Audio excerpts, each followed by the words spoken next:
Yo. Hello guys and welcome back to my channel. If you don't know me, my name is Federico, but you will call me Peanuts, and welcome back guys. I should actually challenge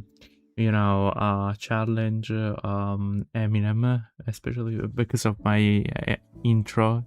Yeah. Anyway, hope you guys are doing good. Tonight I decided to stream earlier than usual.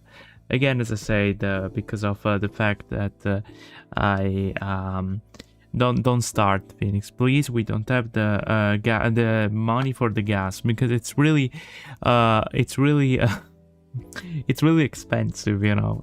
Anyway, hello, and yeah, I'm starting to stream earlier. Yeah, I hope you guys will not mind. Anyway. Tonight we're gonna continue the visual novel that we started yesterday. It's called Come With Me. Cute visual novel about these dudes and the yada yada, and you know, you perfectly know, right? Of course. Anyway, I don't know if we're almost done with the visual novel actually, because I do believe that we're almost done with the visual novel. I don't wanna sound crazy or anything else, but I do believe that we're almost done with the visual novel. I don't know. Anyway, let's begin. I'm actually drinking first because I haven't drank today, or I should say properly.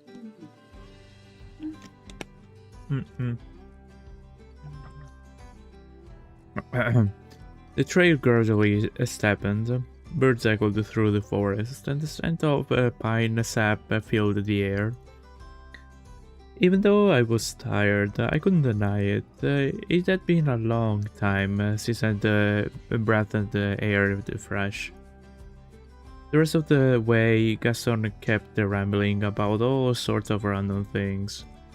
From Nature's reporting gigs in the city to the time Fleur nicknamed him the Clumsy Tiger. I listened, laughing now and then, and slowly realized that the weight that I'd been carrying lately was starting to lift. Wow, I thought I was a drawing at first, but it's not.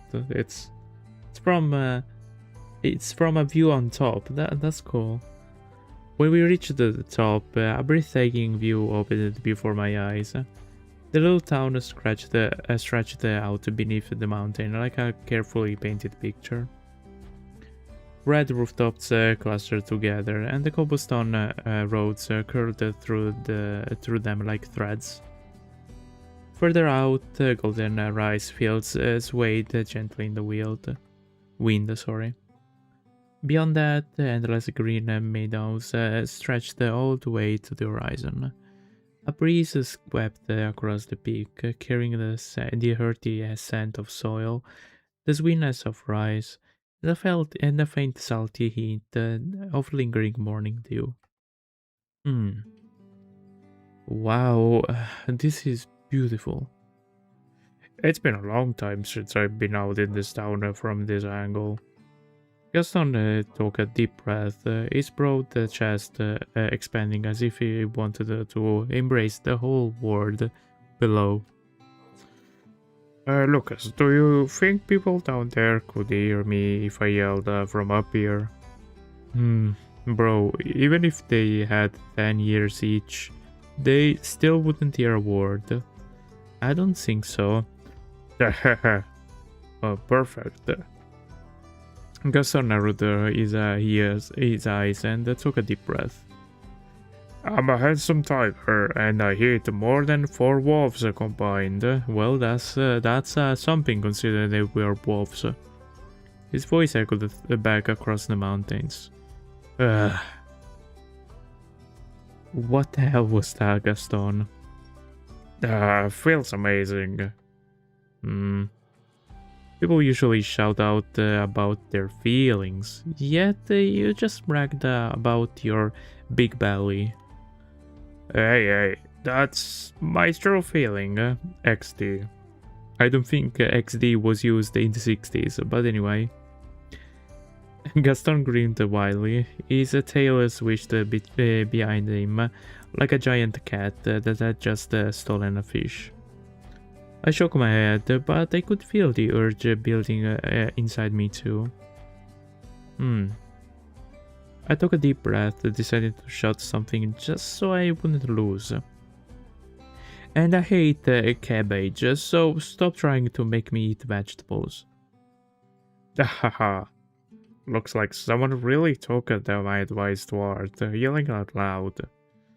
Don't get the wrong idea, I was just trying to drown you out. If the young master eats vegetables that much, then this Gaston will treat you the same kinda good tiger meat. What? What kind of crazy stunt are you pulling now, Gaston?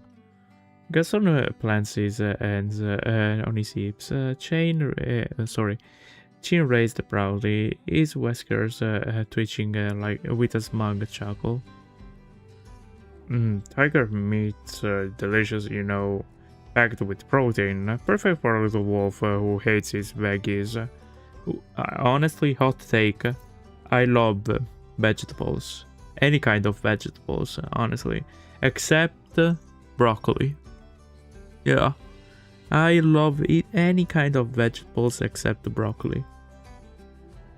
I don't eat tiger meat, I only eat bread. Well, with tiger meat in it. If you tease me one more time, I'm mocking you out of the bakery. No, mocking, kicking. What did I even read? Gaston covers his face, pretending to sob like his tiger tail dropped like an abandoned kitten. That's not fair. My young master is so cruel. Only cruel to idiots like you. Well, since the young master doesn't like tiger meat, then Gaston won't give you that tiger meat anymore. But right now, Gaston is really craving for some wolf meat. Oh my god. What the hell, I got scared for a second. You! Before I can react, Gaston lunges straight at me. Quote unquote. Exactly. Quote unquote straight. What? The two of us stumbled together onto the lush green grass.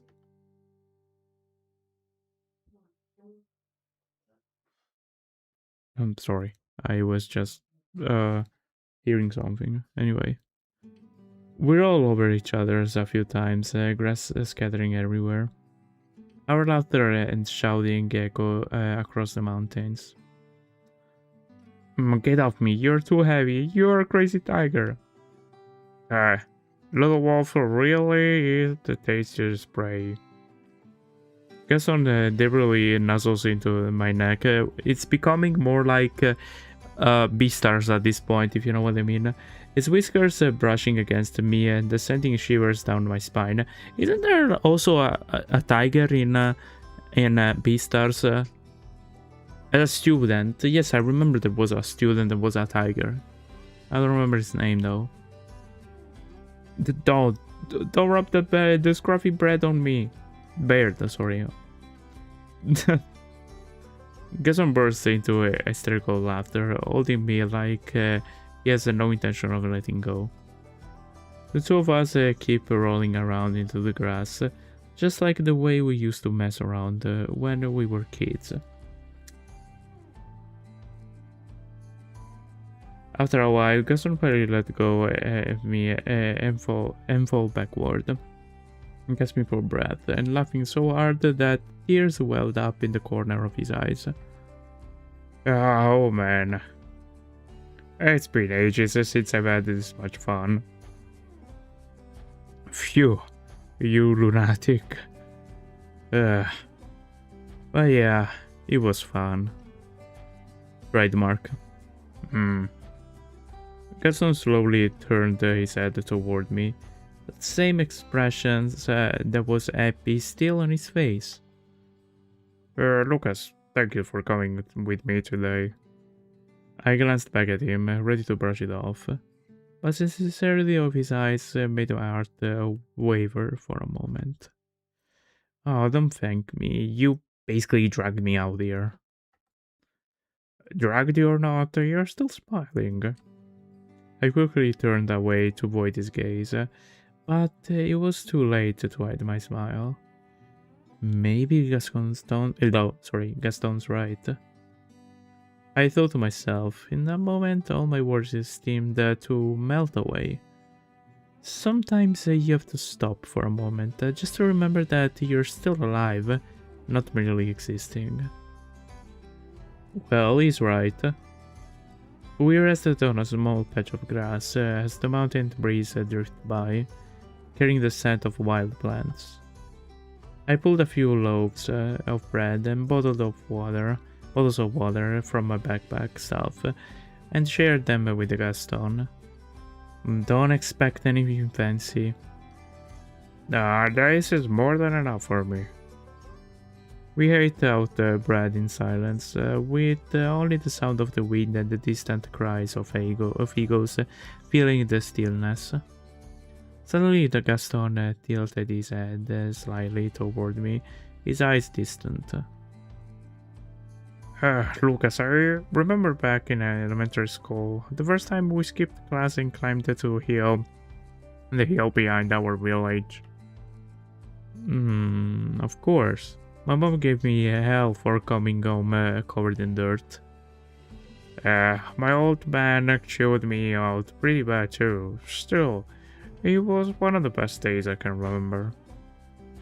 Gaston paused for a moment, smiling faintly. You know, back then I thought if I could spend my whole life skipping class and running like that with you, it'd be perfect. Aww. I took another bite of bread, avoiding his gaze, and my heart was beating faster again. You really do hang on to the most childish memories. Maybe they are childish, but those memories carried me through a lot of hard years. Whenever the city wore me down, I'd think about that kid Lucas from back then. Grumpy, stubborn, but always there when I needed him. Gaston chuckled, softly, though his smile carried a warmth that was hard to describe. Funny thing is, after all these years, you haven't really changed much. You, on the other hand, changed a lot. From a kid who got into fights every day to a famous journalist which somehow ended up selling bread. Yeah. Who would have thought? The two of us burst into laughing. Our laughter echoed across the mountain top, carried away by the wind. Oh my god, the music stopped so weirdly. Anyway, the fading light of dusk slowly gave way to the night. The mountains grew quiet, with only the steady chorus of insects in the dark. I thought we'd head back to town after the climb, but instead Gaston led me along a different narrow path. Hey, where are we going now? It's getting late. Relax, you'll see. I frowned and ready to complain again when I suddenly noticed a faint glow ahead. A clearing appeared before us. In the middle sat a nearly stacked pile of firewood, with a tidy tent, and a backpack stuffed with supplies nearby. Ma, don't tell me you set all of this up beforehand. Exactly, we're camping here tonight. I thought we were just hiking up and heading back. Hey, I already said that we needed to blow off some steam, and one day isn't enough. It's gotta be the full night to really count. He cheerfully lights the fire, the flames flaming up and illuminating that familiar bright green. All I can do is sigh and sit down beside him. Part of me feels annoyed, but another feels strangely warm. Gaston hands me a skewer. I don't know what that what that is. Sorry, with a few slices of pre-marinated meat. Go on, you handle the grilling. I done all the prep. You just have to cook it. I pause, staring at the skewer in my head before quietly holding it over the fire. Why do I feel so cold now? Literally, chat.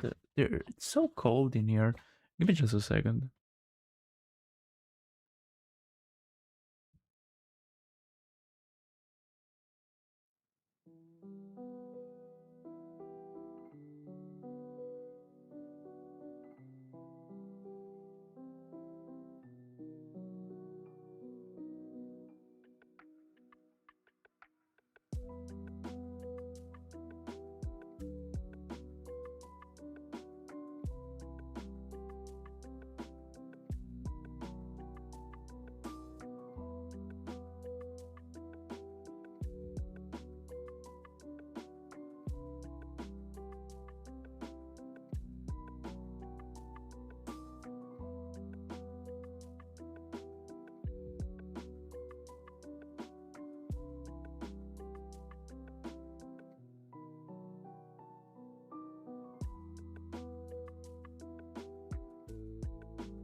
I'm back. Sorry, guys.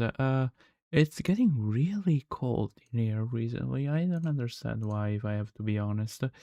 Anyway, uh, probably what climate change. Anyway, I pause, staring at the skewer in my hand before quietly holding it over the fire. I still don't understand what a skewer is, but anyway. I know, don't stare at my skewer like that with those hungry eyes. Are you seriously asking for a verbal beatdown? Yeah, wouldn't dare. I'm just trying to make you smile. Hmm, thanks, Gaston. Today was really great. Always, Lucas. Always. We sit together, chatting while eating with the grilled meat. I mean, it's obvious that he likes us. I asked Gaston if he brought any wine, but unfortunately he didn't. I get it. Gastons are allergic to alcohol, but it doesn't like the taste anyway. Once we are done eating, we lie down in the ground and gaze up at the starry sky. The night sky glitters with countless stars above us, breathtakingly beautiful. Suddenly, Gaston gently nudges my head, though his eyes never leave the tiny lights in the sky. Lucas, Hmm? Have you ever thought about leaving this town someday? Hmm. I freeze. My fingers unconsciously tighten around my cold skewer. I never really thought about it seriously. Really? Never wanted to go elsewhere? Like, live a different life? I still have Fleur and the shop. I just can't pack up and leave. I answer firmly, yet a strange ripple stirs inside my chest. I get it, but if one day you weren't tied down anymore, would you stay here or go find a place that's truly yours? Hmm. Why is he asking me that? Now of all the times. Gaston keeps staring at the sky, filled with stars. Then tilts his head to look at me. If you really did want to leave this town, he pauses for a moment. His voice is lower than usual. Then how about come with me? Hmm. I jolt and turn to him immediately. Enough in the flickering light, firelight and the bright of the stars, Gaston's eyes look playful, yet something deeper hides beneath. You... What kind of joke is that supposed to be? Who knows? Gaston shrugs, a crooked smile tugging on his lips. Maybe I'm just teasing, or maybe I really mean it. My chest tightens. I quickly look away, trying to brush it off. You really do say the dumbest things. Yeah, just dumb things. But his voice doesn't sound like a joke. Hmm. What about you? Do you want to come back and live in this town? You could keep working at the shop. I mean, of course, I'm not saying you have to work with me forever, Gaston. You could. Sorry, I can't, Lucas. Oh. This town is wonderful. If I'm staying here for a month or two, maybe even half a year, it could feel like paradise. But you know what I like, and what I'm like, Lucas. I've never wanted to tie myself down to one place. I always wanted to wander around and see new places, even if sometimes it leaves me completely exhausted. Uh, I see. But you're different, Lucas. I always felt like this place is holding you here. I simply stay silent, gazing up at the stair sky. Every word Gaston says feels like it's reaching deep down into my heart. Be honest with me, Lucas. If you ever compare your life before and after I came back to this town, how does it feel? Hmm. Before, all I did was bury myself into work, day after day. I barely ate properly and I never slept well. It felt like I was trapped in a cycle with no way out. I pause, my fingers unconsciously fidgeting with the hem on my shirt. But now, at least I can breathe. I can sit here, watch the stars, and enjoy something as simple as eating a bread. And have someone to argue with every day. Gaston lets out a soft laugh, though that's a warm glint on his eyes. Hmm, sounds like a complaint, but I'll take it as a compliment. I shoot him in a glare, though the corner of my lips betrays a small smile. Sorry. I'm just telling the truth. Yeah, sometimes the truth is worth more than sweet words. Hmm, I'm really going to miss you when you leave. Me too. Even though it was just a short conversation between Gaston and me, it felt like a strange echo lingering in the night, making me restless. The feeling was restless and bittersweet, yet somehow filled with a hint of hope. When night finally settles in, Gaston pulls me toward the tent he set up earlier. Sorry. I glance at him and immediately freeze. Wait, this is a one-person tent? Well, yeah, he says casually, still chewing on a piece of dried meat. Compact, lightweight, easy to carry, perfect night, right? Are you kidding me? Two people squeezed into that tiny thing? What's the problem? We used to sleep together all the time when we were kids. That was when we were kids. It's different now. What's different about it? You're still you, and I'm still me. If anything, just think of it as a little trip down memory lane.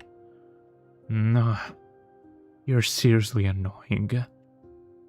Reluctantly, I crawl into the tent and lie down on the very edge, turning my back toward Gaston. Meanwhile, he casually drops down beside me, stretching out like he's lounging in some fancy hotel bed. Hey, it's not that bad. If you get cold, just scoot a little closer. Not a chance. Gaston chuckles softly and closes his eyes like he couldn't care less about my answer. Inside the cramped tent, every breath Gaston takes is crystal clear. The mountain night grows louder, the wind whispering softly against the tent fabric. I curl the blanket tightly around myself, instinctively turning my back toward him, searching for a bit of warmth. After a while, I hear him quietly chuckle behind me. Hey, you're planning to hog the entire blanket, I'm cold. Wrapping up in the blanket is perfectly normal. Sure, but if you wrap it up like that, what's left for me? You're huge. A little cold isn't going to kill you.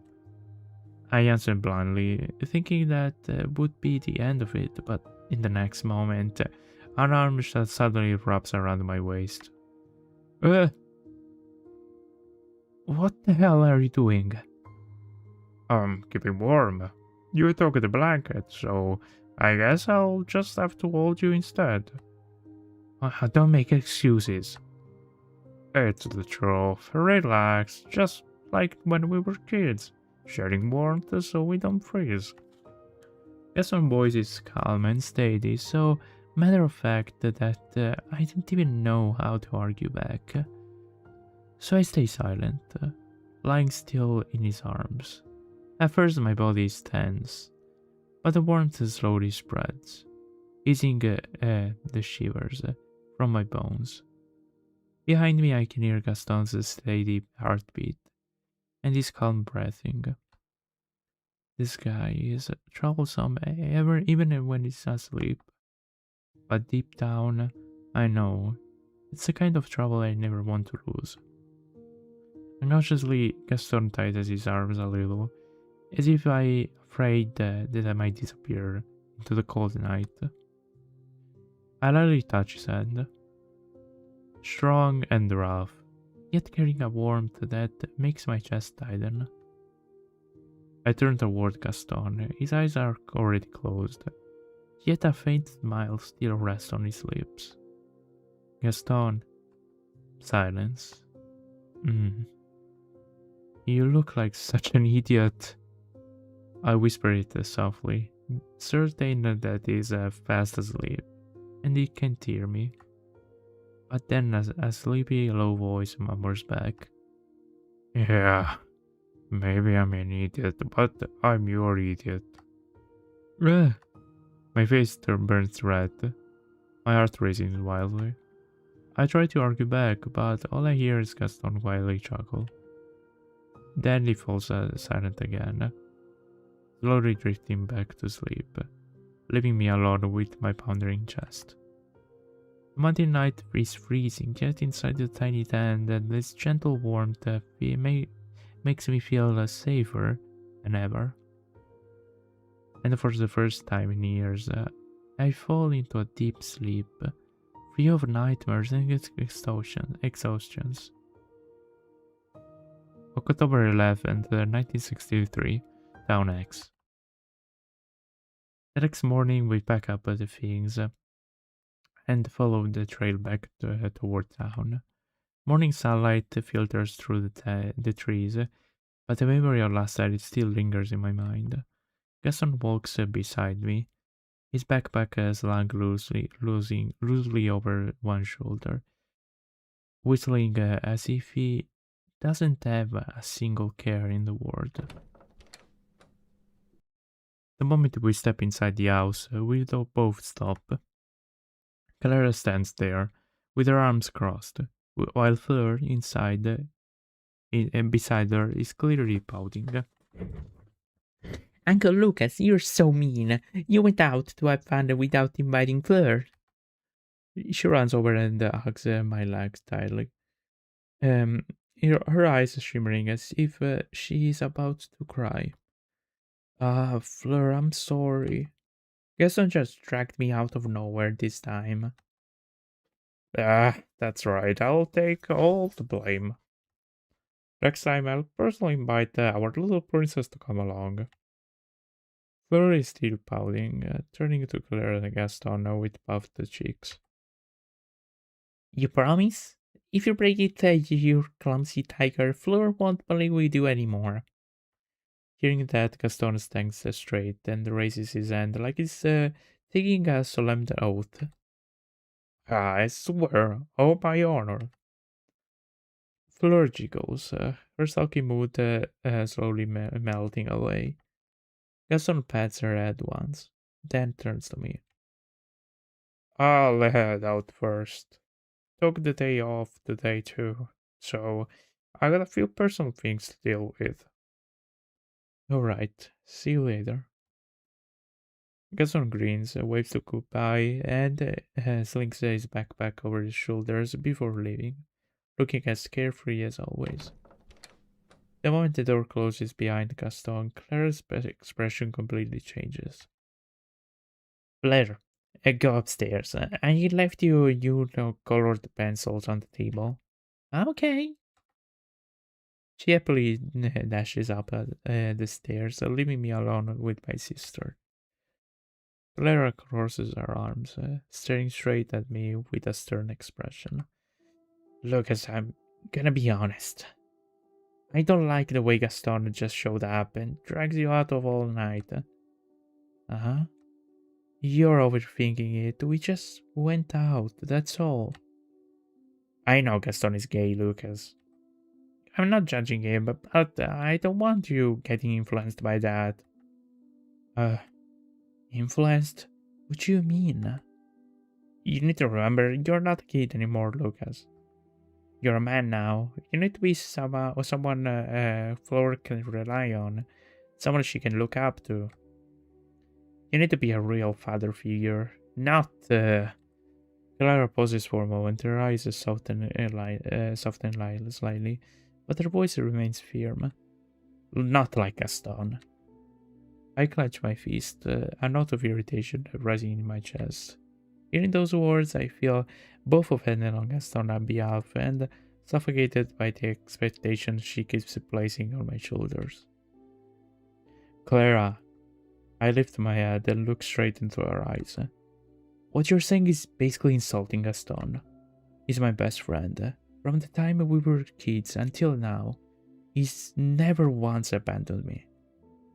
But you have to understand. I do understand. I know him better than anyone. So, what if Gaston's gay? That doesn't make him a bad person, and it sure as hell doesn't make him any less himself. He's always been honest with who he is, brave enough to face the world's harsh judgment head on. How many people can actually do that? Clara falters for a split second, though she still tries to keep her composure. Lucas, I just want you to have a stable future, to live up to your role as a man in the family. You need to think about Fleur too. And that's exactly why I needed to live honestly. If I pretend to be everyone else wants me to be, what will Fleur even learn from me? My voice sharpens before I can stop myself. I don't want to become a real man according to your narrow definition.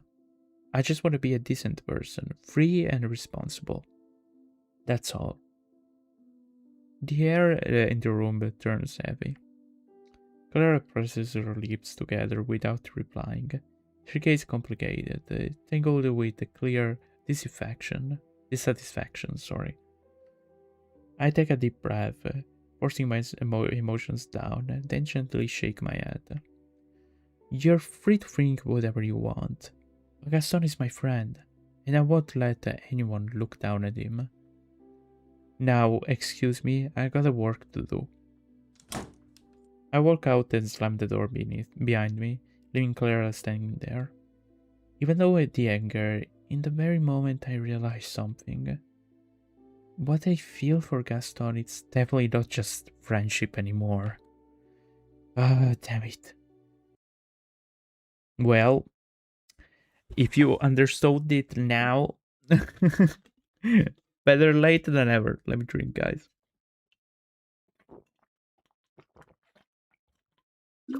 I'm enjoying the fact that it's in the 60s.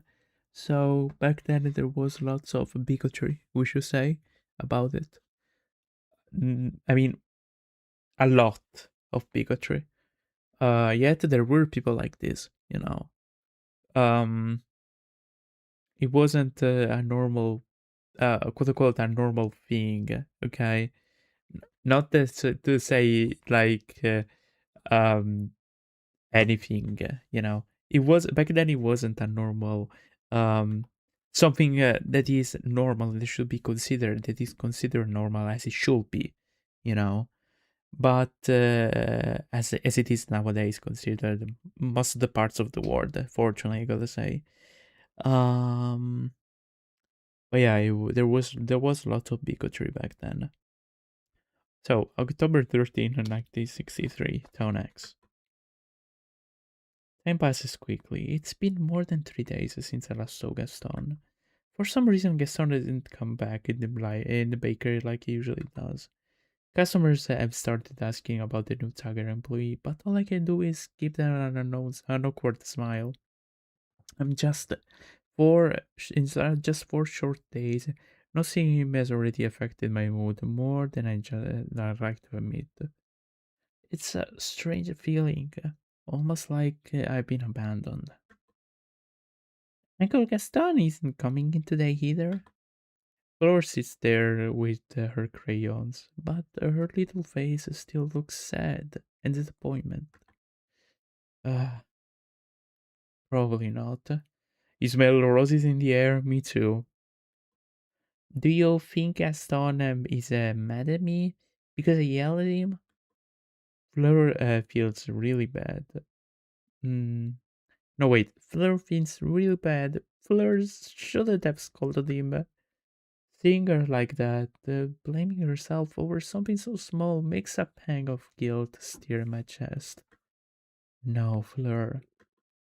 I crouched down and placed my hand on her soft hair, gently patting. Uncle Gaston would never be mad at you. He cares about you a lot. Fleur looks up, her skies red and watery, lips pressed tightly. But then why hasn't he come back? Fleur misses him. She rubs her eyes as she speaks, leaving smudges of crayons across her rosy cheeks. I miss him too. But sometimes grown-ups have things they need to take care of. Maybe Uncle Gaston just busy with something right now. Fleur sits quietly for a second, then gives a small nod, her long lashes dropping. Then, when Uncle Gaston comes back, Fleur will apologize him. Fleur will tell him that Fleur really, really likes him. Ah, she's so pure. Why I can't be that simple like that anymore? I promise we'll see Uncle Gaston again soon. Yes. Evening settled in, the last rays of sunlight stretching across the pale orange sky. The small stone road leading home is quiet, broken only by the steady creak of the bicycle. Fleur sits behind me, her arms wrapped tightly around my waist. Uncle Lucas, what is it, Fleur?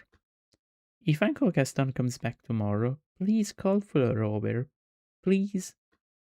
Uh, yeah. The bicycle stops in front of my house's old wooden gate. Go inside first, Fleur. I got something I need to take care of. Okay, make sure to come home early. I'm going inside with Mom now. Fleur hops down, gives me a tight hug, then scurries off toward the house. Her tiny figure disappears behind the warmth lit doorway. But my heart isn't still at ease. I stand there for a moment, watching where she vanished. Then, without thinking, I turn the handlebars. I steer the bike straight in the opposite direction, toward Gaston's grandparents' house. Oh my god, I got scared. I thought that was really my door for a second. The sound of a knocking echoes through the night, the quiet night. A moment later, the old wooden door cracks open, revealing Gaston's grandma's aged but kind face. Lucas? Yes, ma'am, it's me. She looks a little surprised and is about to invite me in when Gaston Grandpa suddenly steps out from inside, still holding a cleaning rag. Ugh, Lucas, don't tell me you're delivering bread this late at night. Oh, hush, will you? I force a smile. Gaston's grandparents have always been this lively. Uh, well, I did bring a bit of bread, actually. When he sees the loaf in my hand, Gaston grandparents lights up immediately. Then he glances at his wife with a smug grin. See, I called it. Hmm. Gaston's grandma shoots him a mild glare before turning back to me. Why don't you come in for a drink, Lucas? Ah, I'm just stopping by for a moment. I wanted to ask. I hesitated for a second, but steady before speaking myself before speaking. I was wondering, is Gaston home? At that moment, both of them pause. They exchange a quick glance before looking back at me in clear surprise. Gaston? Seeing them's expressions, I figures Gaston must have gone somewhere. I see. Then I guess it's been 5 years since you last came home, Lucas. Huh? Gaston's grandma nods softly, her voice gentle but heavy with sadness. Ever since he left town, he hasn't come back once. Are you saying Gaston's here? Uh, the air falls silent. I freeze, not knowing what to say, and hurriedly bow my head instead. I must have made a mistake. I'm sorry for bothering you so late. Gaston Grandpa gently pats my shoulder, his eyes kind yet puzzled. It's alright, Lucas. But if you hear anything about him, please let us know. I nod, bow once more. then turned away and stepped down at the porch. A strange heaviness waiting on me. Hearing their words makes my chest tighten, an unsettling feeling creeping in. Gaston clearly told me he was staying with his grandparents. But the truth is the exact opposite. Uh, Disappointment. It was the only word that I could describe what I was feeling right now. I headed straight to the small corner of the town. The liveliest place in this otherwise quiet little settlement. Jet's bar. Oh no, Jet's bar. Okay. I pushed the door open and stepped inside. Where the hell is that big guy? I scanned the room, trying to spot a familiar figure of my brown bear friend. The moment I spotted him, I made my way straight to the counter. My pressure caught my attention almost immediately. Oh, Lucas, is that you? Hey, Jet. Well, haven't you seen you in my little bar in ages? Jet nudges my shoulder slightly, a slight grin on his face. The last time you showed up here was when you broke up with Jenny. So, who broke your heart this time, kid? Shut it, Jet. I showed him a glare, maybe sharp enough to make his him take a couple steps back. Could we see Jet, please? Would be interesting, I won't be lying. For real. It looks wholesome. It sounds wholesome, if I have to be honest. He's a bear, right? Yeah, he's a bear. Easy there, Lucas. I'm just messing with you. Want something to drink? I'll have a couple with you. Lucas. I was reading Lucas, sorry. You know I'm not much of a drinker. Yeah. You're the type of would rather keep yourself busy, huh? Give me a set of clothes. I'm working the counter tonight. Hearing that instantly lit the Jet up. Oh, back for more practice, huh? Grinning Jet hurried behind the counter. A moment later, he came back with a neatly pressed shirt and handed it to me. Brand new one, Lucas. Thanks. Jet and I have known each other for quite a while. Well, not that long. He moved to this town 3 years ago and built the very first bar in this remote place. I was one of his first customers. I was one of his first customers. We became friends pretty quickly after that. After watching him mix drinks, I got curious and asked him to teach me. Since then, Jet had treated me like his apprentice. There was even a time when I worked here full time. That was until a year ago when I finally managed to open my own bakery. Things got busy, so I had to quit working here. He was a bit disappointed, but he still helped me with a lot while I was building my bakery brand. Jet's a great friend. A bear even better. You know Paul. I slipped on the black shirt, rolled up the sleeves neatly, then stepped inside the counter and brushed my fingers across the glass bottles gleaming under the lights. Well, that suits you, Lucas. It's a bit tight though. Baby, you put some weight. But hey, texture makes you look way sexier, kid. Someone been feeding you a little too well. Maybe. Jet noticed my mood wasn't exactly good, so he stopped joking around.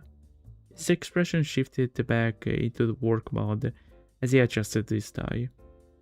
Alright then. Mind covering the first floor? You're used to it anyway. I'll head out to the second floor to see how the appetizers of mine is doing. Leave it to me. Jet winked at me before quickly heading upstairs. The bar was fairly busy tonight. A few familiar faces sat around the wooden tables, chatting while sipping their drinks. Lucas, is that you? I haven't seen you around in ages. Though you quit for good. Well, I got my own shop now. I just drop by now and then to help Jet out. Ah, I got it. Makes sense. Feel free to pick whatever you'd like. I'd like a gin tonic, please. Coming right up. I like gin tonics, guys. It's really good. Yeah, it's good. Especially because I like the tonic. Gin is not really my thing, but yeah, it's good. As we flipped the bottle, the smooth sound of liquor pouring into the glass echoing softly. 55 milliliters of gin, 170 milliliters of tonic, solid ice cubes, shout out to you, and finally a cool slice of lemon. See, much better than the gas stones. Insert the spinning cat. Oh my god.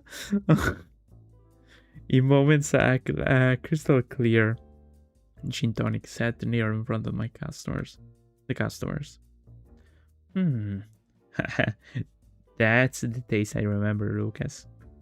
Been a while since you worked at the bar, but you still got it. Thanks, I still got a lot to learn though. I smiled, then turned to wipe down the counter. The night carried out so slowly, and with a faint scent of intoxication in the air. Sweet pastries by day, strong drinks by night. Two words that should have clashed, yet somehow, for me, they fit together perfectly. And little by little, the fatigue and the frustration I've been carrying began to fade. But deep down, I knew the issue with Castano still weighed heavily on my mind. Well, you're doing better than expected for someone who hasn't worked at the bar for a while. Just as I finished the last order, Jet slowly appeared. Or maybe he'd been standing somewhere in the corner watching me the whole time. Jet had a habit to quietly observe the staff or trainees to evaluate them without even them noticing.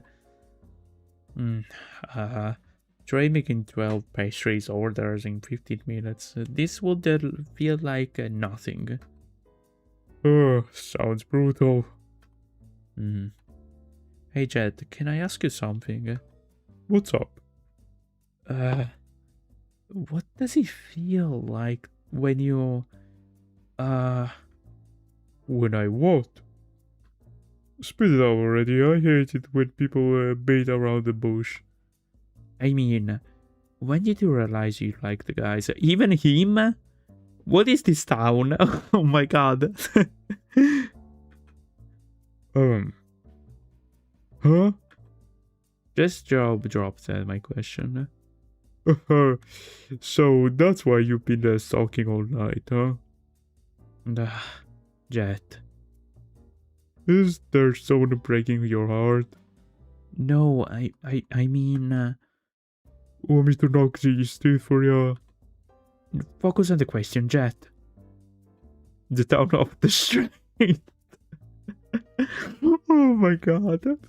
I shot at the top of my lungs, making Jet jump immediately. Alright.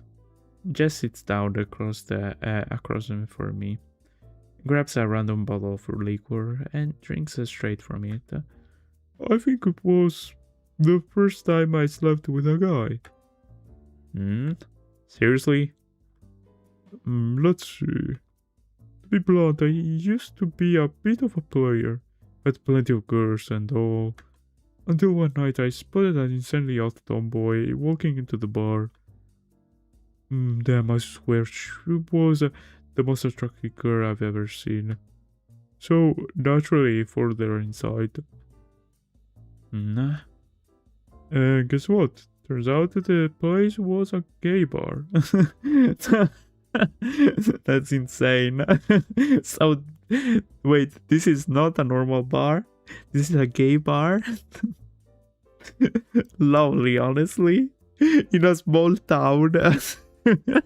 that's like if it's the only bar that they have, then that's really something. I would go there every night, literally, guys, after my work. Literally. That's lovely. I had absolutely no clue at the time. That hot girl I saw, yeah, actually a pretty famous dancer at the bar. Believe it or not, I stayed there the entire time watching a pretty boy dance. I know you're pretty open about this stuff, but could you at least keep a shred of dignity? Dignity my ass. As long as I can help cheers you up. Anyway, after a few attempts I managed to catch the guy's attention. And well, one thing led to another, ended up being the most blissful night of my life. Sally was also the only night we ever had together. Not long after that, he left the town.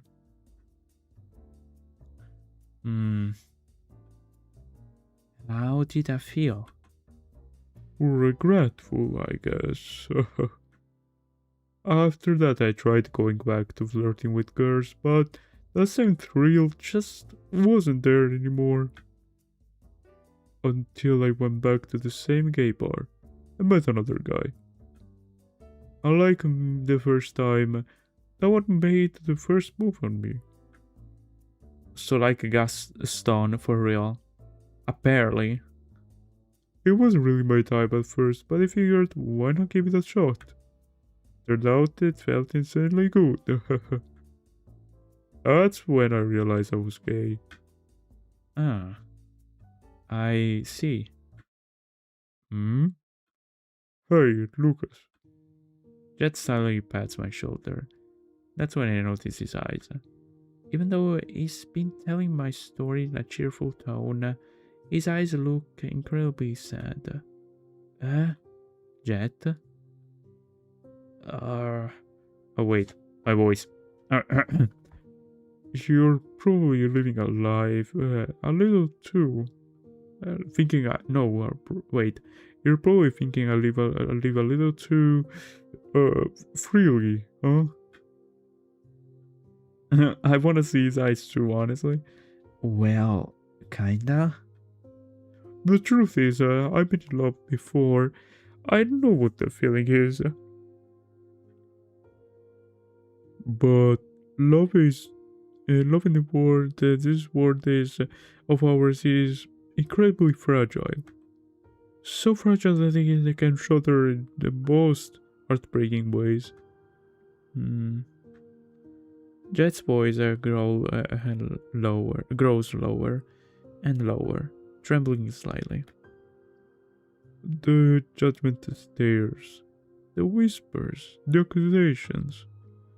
People I once called friends suddenly turned their back on me, just because I like men.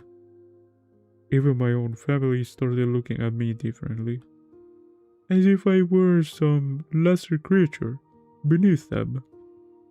Like something disgusting just happened to share their blood.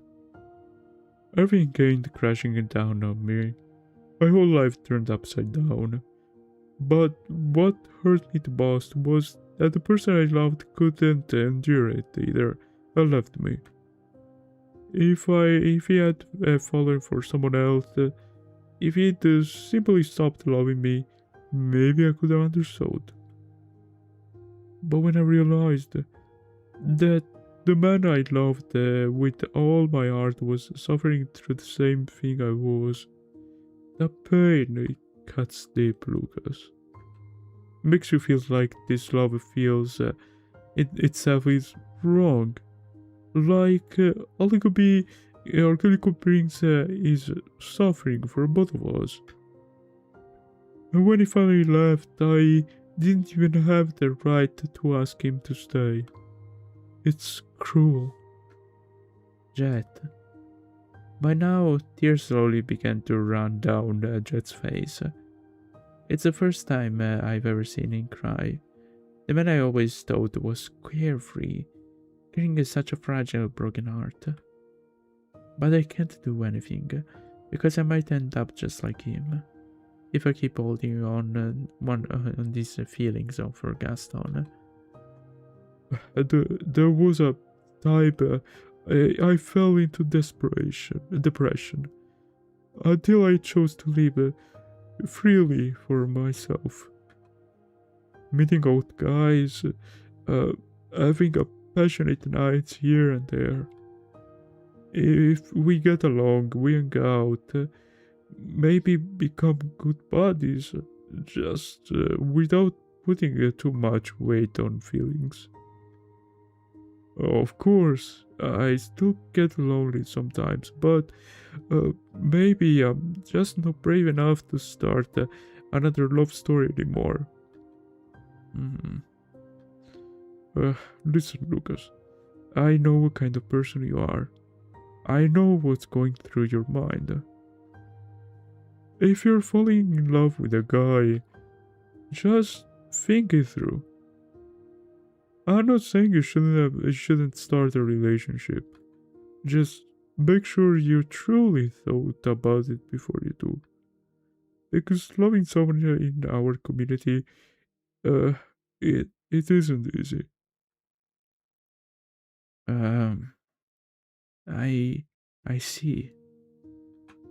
You're a sensitive guy, Lucas. That's why, even though you're totally my type, I never tried anything with you. Besides, I didn't even think you were gay until today. I don't really know either. These feelings only started recently. Jet smiled and gently ruffles my hair. Well, if that love works out, protect it. At the very least, protect the person you love. And face the cruel world prejudice. Together with your lover. Thank you, Jet. Jet wipes his tears, then stands up, a cheerful grin spreading up across his face. Oh, and one more thing, Lucas. If things doesn't work out, you can always come and find me. I know exactly where it's going to with this. I probably can't offer you a love story, but hey, I can definitely give you a brand new experience. Shut it up, Jet. Little teasing rookies like you is just too fun. Alright, we chatted long enough. Back to work, Lucas. I'm gonna go check on the others. Alright. And with that, the Jet quickly heads towards the staircase. I wonder, has Gaston gone through the things like Jet did? Gaston has never really opened up to me about these kind of things. You know, your voice acting is getting really good. Really? I appreciate it. I mean, I'm also I won't be lying. I'm practicing off camera a lot. I'm reading. I'm doing some exercises, so I appreciate it. Thank you. Gaston has never really opened up to me about the kind of things. I never thought that gay people had to endure things that awful. Like I switched the tabs and then I was, whoa, sounded like two different people. Thank you. I appreciate it. Just hearing Jet talk about it have already give me chills. But still, when I think about it, Gaston having to go through something like that, it only makes me want to stay by his side even more. Hey, bartender, you hear a word I just said? Huh? Yes. I called you 3 times already. Are you right there? You've been staring off into space. Oh, it's nothing. I quickly pulled myself together and put on a polite smile. Standing before me is a stranger, a feline, dressed in a white skirt and a black tie. Shirt, sorry, not skirt. Something on his wrist stands out. A golden bracelet with 4 bold letters engraved on it. LOVE. Please feel free to choose something from the menu, sir. The guest reads the menu for a long while, scratching his head before turning back to me. That slightly goofy gesture instantly reminds me of Gaston. For some reason, his mannerisms are surprisingly similar to him. Why don't you recommend me your bestseller? Hehehe. Too many choices, I got no clue what to pick. Something easy to drink, not strong. A Coke, then, I don't know. In that case, a Cosmopolitan would be perfect for your first visit to our bar. A Cosmopolitan? Really? Lucas, a Cosmopolitan? Oh my god. It's smooth, lightly citrusy, and not too heavy on the alcohol. Well, it depends who prepares that. Great for anyone looking for a relaxed evening. Oh, nice. Then make it 2. My partner isn't big on alcohol, so this might suit him. I see. Then that should work perfectly. Please take a seat, I'll start preparing them right away. The guest nods lightly, then turns behind him and calls out loudly. Gaston! Did you find us a seat yet? What? What the? Oh my god. Oh. Oh, that's crazy. Huh? For a moment I thought I must have misheard. But no, because a familiar figure soon came into my view. Gaston was still rubbing his eyes, looking a little worn out. But what shocked me the most was the bright yellow bracelet on his wrist. LOVE. Come on already, I just want to relax. The guest quickly opened up and threw an arm around Gaston's shoulder. Come on, loosen up a little. You should learn to enjoy a drink once in a while. We can relax properly afterward. It's okay, Lucas. A chocolate can be your only companions for a few weeks. Or we got the bear, you know. The bear was really something, even though we only saw the silhouette, but still, it was something. Hey, don't say that. Wait, sorry. I was confusing to the bear voice acting. Hey, don't say that like... Gaston didn't finish his sentence. The moment he lowered his hand from his eyes, our gazes collided. Lucas? Huh? Who's Lucas? The guest looked at Gaston, then over at me. Oh, you two know each other? Well, that makes sense. This is your hometown after all. Hehe.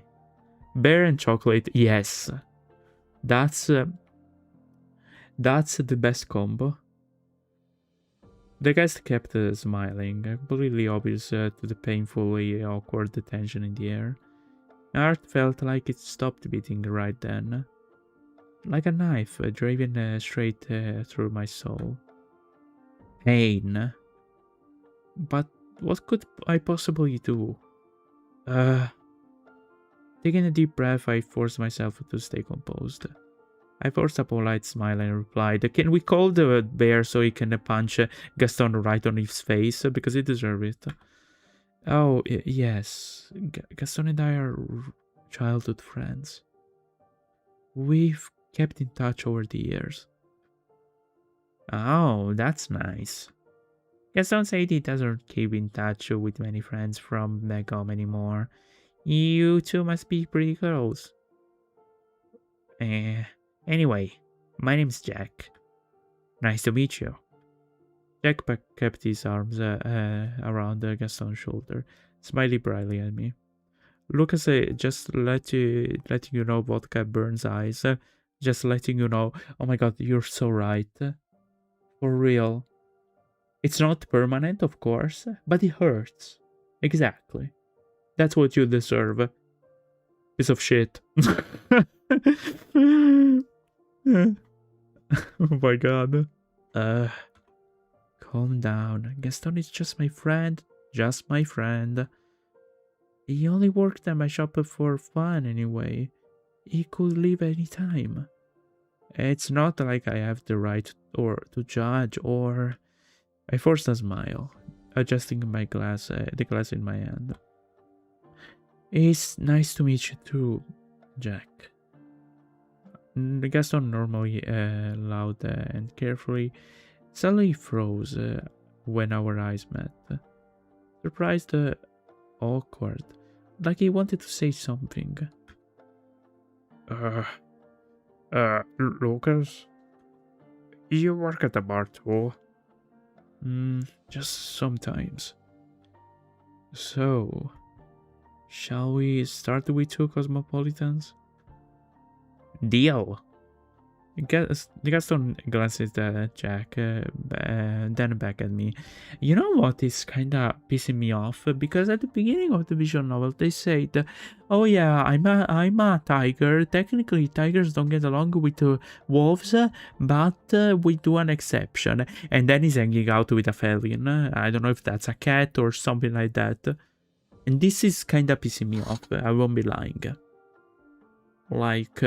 Or feline, I don't know the pronunciation. Like, really.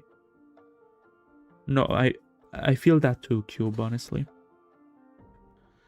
I couldn't hold it any longer. I quickly turned away, forcing my voice to stay calm.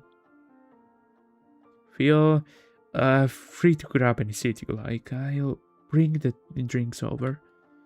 I just need to grab some fresh oranges. Looks, wait. I turned my back on them, hiding the storm in the eyes, and walked straight inside. And just a customer. Just a normal night. The rivalry dynamic for real. It's just Gaston and that little stone. For real. For real, Cube. Because Jack is kinda innocent at the end of the day. Yeah. If you think about it, Jack doesn't know about us, okay? So, yeah, Gaston is just a piece of crap. Just, I need to... Lucas? No, wait, Lucas? Suddenly a hand lightly touched my shoulder. That alone was enough to make me jump. Kid, are you... crying?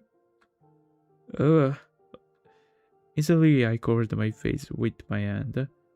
No, I'm not. You should take a breath, Lucas.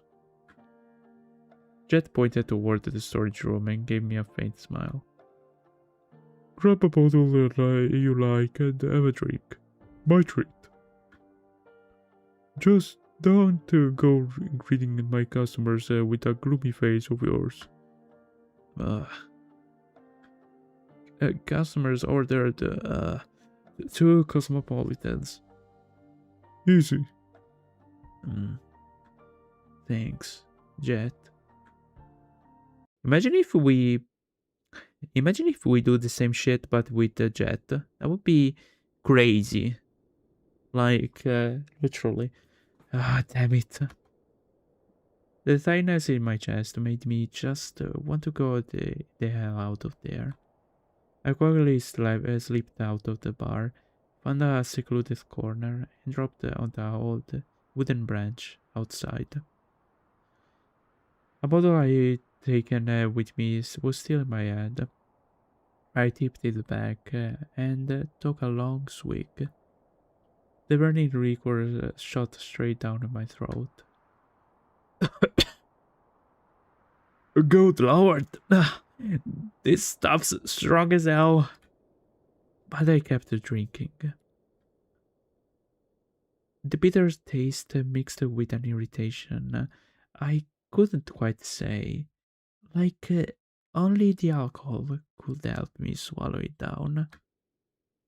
Ah, damn, that's strong. But we're just friends. I'm not even his boyfriend. So why the hell does he touch that much? Ah. Suddenly a strong hand snatched the bottle right out of my grasp. I looked up in shock and saw a familiar figure. The one currently breaking my heart. Gaston? Hmm.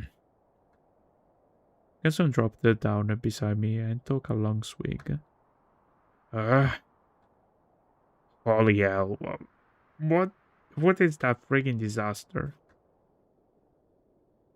He held the bottle up in front of me, shaking it teasingly. You're planning to finish this whole thing by yourself? Trying to get wasted till sunrise or something? I turned away, not answering right away. After a moment, I spoke. Don't, as a young master for real. For real. After a moment, I spoke. My voice low and rough from the alcohol. Ah, maybe I do. Hmm. Well, I don't want to see you like that. Hmm. And what right do you have to stop me? Uh, yeah, fair enough. Gaston hesitated, his voice dropping lower. Hmm. Gaston's reaction made me curious, but also incredibly irritated.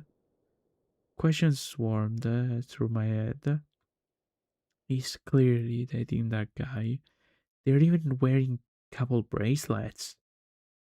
And yet, he still acts he cared about me. Like I still matter. Like he's giving me this feeling that he likes me. Hmm. Or maybe just messing with me. Whatever it was, it still hurts like hell. Even so, I still want to know everything about Gaston. Damn it. I took a deep breath and tried to look as calm as possible. You've been busy, lately. Meeting that guy? Uh-huh.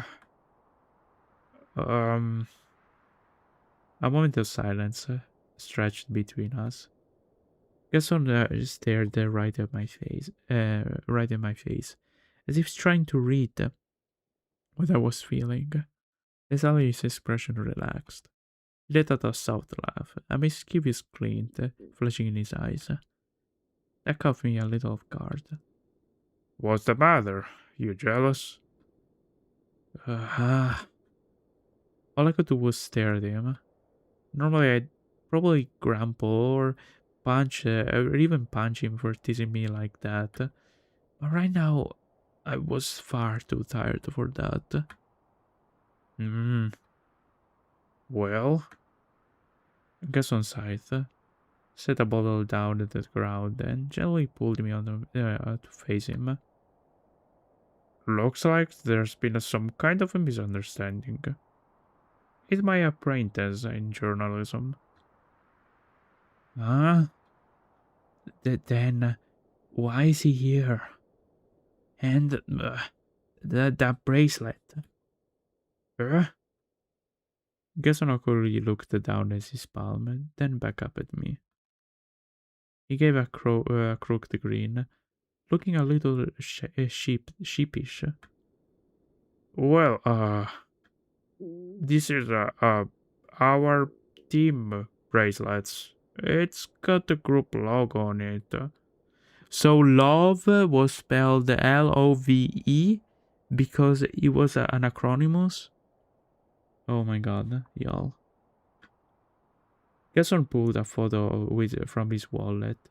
There were 5 or 6 people. Imagine if it was 6 or 7 people in it, all raising the exact same bracelet he was wearing. LOVE is the name of our journalist team.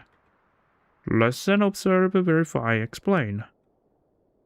Ah, I see. And here I was thinking it was some kind of couple bracelet. As for that guy, 5 or 6 people in that relationship. Imagine, that would be crazy. I'd be gone for so long that the whole team's work got stuck. He kept calling me every single day, and since I refused to go back, he actually came all the way here just to track me down. So yeah, he basically kidnapped me back in the city for a few days. The whole team was practically screaming for help. After we finished the job, I made him drive me back home. But then we passed by the bar, and he got a brilliant idea to Gaston curled his lips again, though this time the smile looked tired rather than teasing. The guy's addicted to bows and chasing girls is practically crabbed before he managed to drag me into the bar. You know me, I hate alcohol. Gaston glanced at the half-empty bottle under the yellow light, then looked back at me. Honestly, drinking this stuff isn't really nearly as fun as sitting around eating cake with you and Fleur. uh, I listened to Gaston in silence. With every word I spoke, the weight in my chest slowly began to melt away. Relief crept in quietly, like I just walked out in a storm without even realizing it. I let out a quiet sigh. So that's what happened. That's uh, a relief. Ah, why is a relief? Uh, well, you disappeared for days without saying a word. Of course I was worried. Gaston stared at me, clearly suspicious. Really now? I... I have feelings too, you know. Of course I'd worry. You're really important to me. The second-hand embarrassment is creeping up. For real. Mhm. The corner of my lips curled slightly, though my eyes still hesitated. Damn it, Lucas, what the hell did you just say? Ah! Gaston kept staring at me. Under the pale yellow light, his eyes turned unusually serious. Oh my god. The jump scare. Then suddenly Gaston reached out, grabbed my shoulder, and put me closer.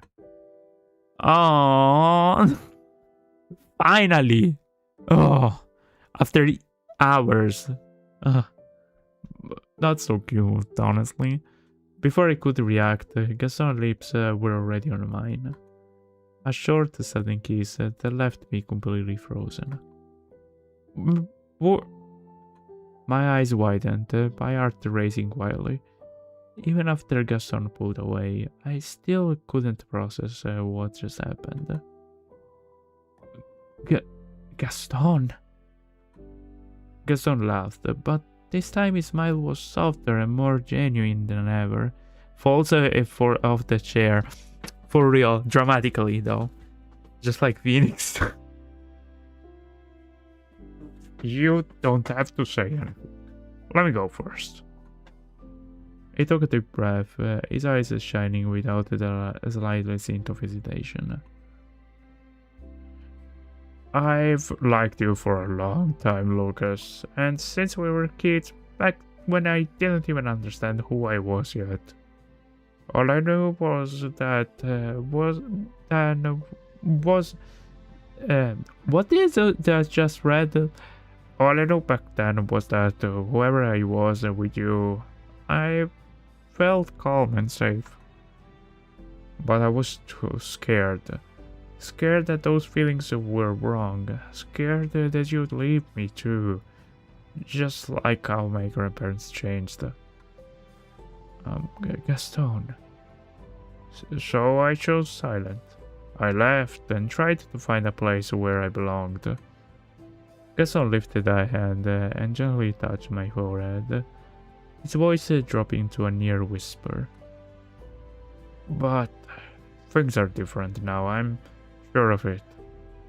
When I came back and saw you again, I realized that no matter how much time passed, the person I liked has always been you. I don't want to miss this chance anymore. Gaston smiled, half teasing, half serious. Got it now, my young master? I stayed silent. My heart was pounding so hard that it felt like it might burst out of my chest. Gaston's words echoed through my mind, filling every space I had kept hidden for so long. Me, Lucas, the stubborn one who was always run away. But right now, I didn't want to run anymore. Slowly, I reached out and gently grabbed Gaston's collar. He looked surprised. Before he could react, my lips found his. Again, a quiet but determined kiss. Also the only answer I could give him. Gaston's eyes widened, and then he burst into laughter right in the middle of our kiss, unable to hide how happy he was. You actually... Gaston practically jumped like a kid who'd been handed his favorite toy, making me frown. Sit down, people are staring. But the corner of my lips curled upward. I couldn't quite hide the flutter on my chest too. Not the slider movement. What in the PowerPoint is going on? We looked at each other, and in both of our eyes burned a flame that could no longer be held back. Without another word, Gaston pulled me into a tight embrace. I could feel his body trembling, perhaps from sheer happiness, and I held him back just as tightly. His warmth, his scent, the steady rhythm of his heartbeat, everything about him, happiness. We stayed like that for a very long time, until Gaston finally spoke. I got confused when I just came back. Oh, they kissed. Okay. To do I resume? They kissed. Let's go, Lucas. Go where? He flashed a mischievous grin, though the longing in his eyes had never faded. Gaston leaned closer to my ear and whispered, "On a date, obviously. Our very first official one. As a couple." Gaston nipped lightly at my ear, sending a shiver down my spine. Maybe something a little more interesting than that. Oh, alright. As a couple. And so, beneath the warm, yellow glow of the quiet street light, we walked together. That night, we were no longer a humble baker and a famous journalist, nor even two childhood friends. There was only Gaston and Lucas. Two hearts, long out of sync, finally finding each other again. Time passed faster than I expected. Nearly 2 months had passed since that fateful night. The night Gaston and I stopped being just friends. We officially became a couple. We didn't flaunt it, but in every glance and every small gesture, everything had changed. During the day, we worked together at the bakery. Gaston helped us serve customers, and sometimes I tried to pick up a few baking tricks, though it usually ended up with the flour flying all over the kitchen. Some mornings, just as I pulled a tray of pastries over from the oven, he'd lean over, whispers a teasing remark, then steal a kiss on my cheek right in front of Fleur, making the little girl burst into giggles. Those tiny moments stirred my heart far more than any grand declaration ever could. Day after day went like that. We went to the market together, worked together, had dinner together, and sometimes argued over nothing, only to make up again with unexpected hugs. A simple life, yet sweet enough that I began to believe that I could keep him by my side forever. But time never stops. Before I knew it, nearly 3 months had passed, and now only 3 days remained before Gaston left his town. Every time I thought about it, my chest tightened, as if someone was squeezing my heart. December 2nd, 1963. Town X. No, please, if they don't get along, I'm gonna cry in live stream chat. Literally. 3 days, only 3 days. I sat, staring blankly at the wall calendar, my eyes fixed on the date circled in red.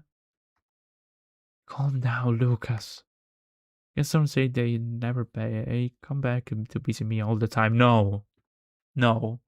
No, no, no, no, no, no, no. Bitch, you can do that. No. No.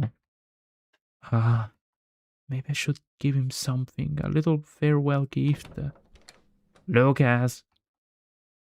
I flinched and turned around.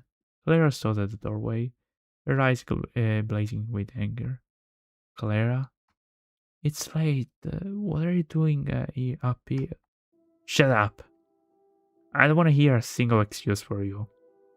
Clara strode straight toward me, her voice sharp as a blade. Fleur saw everything.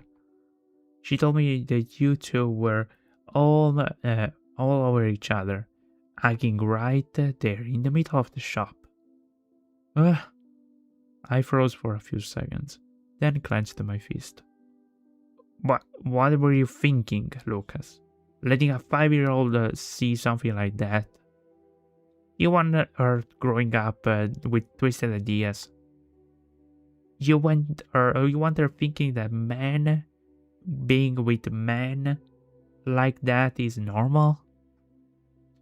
Clara's harsh voice and scornful gaze made the whole room to tilt. Clara, I tried to stay calm, but my heart was pounding violently in my chest. Damn it, even though my relationship with Clara has never been great, but hearing those words from her, the only family I have left, why does it hurt this much? Hot take, but it's not the only family that you have left, okay? Because you now have Gaston, okay? Because family, in my opinion, is where there's love, okay? So, family is just a concept. Where there's love, there's family. And if you have someone like Gaston, then you have family. Clara, this is why you're not a character.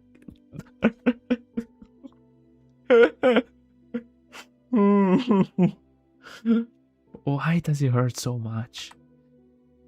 So this is what Gaston and Jet must have felt. Clara, what Gaston and I feel for each other isn't something dirty like you think. So what if Fleur saw? She learned that love is still love, no matter what form it takes. I spoke while trying to keep my voice from shaking. But in Clara's eyes, I could already tell my words meant nothing. Susa sos. Ciao, bello. That's enough. Clara shouted, her face flushed with rage. If that's really what you believe, then fine. Get out. I froze, unable to believe what I just heard. What? Go run off with your sake, discussing Gale over Gaston, and never come back. I thought Clara was an old lady. No, that's our sister. No. Clara stepped forward, her eyes burning with fury and contempt. You can live however you want with that love about all else nonsense, but don't drag Flora and me onto it. Don't use that child as an excuse to justify that twisted, disgusting relationship. I stood there, speechless, my hands clenching so tightly they trembled. Every word from her stabbed straight into my chest. You want to live with him? Fine. I don't accept my forgiveness. Don't even show my face in front of me again. Your face in front of me again. My chest heaved as my hands trembled with anger. I had tried to hold it in, but everything already burst out at once. You think I wanted to be fucking stuck in this town?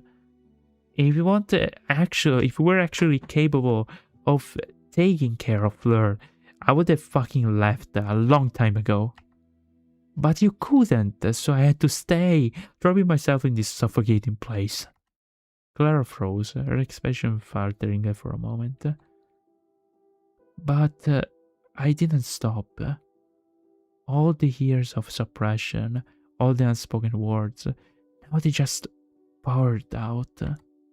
Do you remember who wakes up early every day to make Fleur breakfast?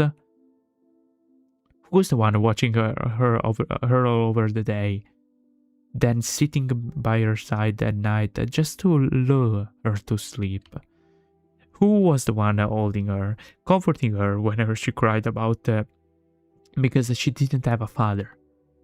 While you were too busy chasing your own pleasure and leaving her behind. I spat out every word, with my eyes burning red. If it weren't for me, Fleur wouldn't even have made it this far. The room fell into a deadly silence. Clara froze, her lips trembling, as if she wanted to argue back, but no words came out. And you know what? My voice dropped lower, trembling yet firm. The last 2 times I took the university entrance exams, I passed. I clenched my fists, letting out a bitter laugh. But I lied.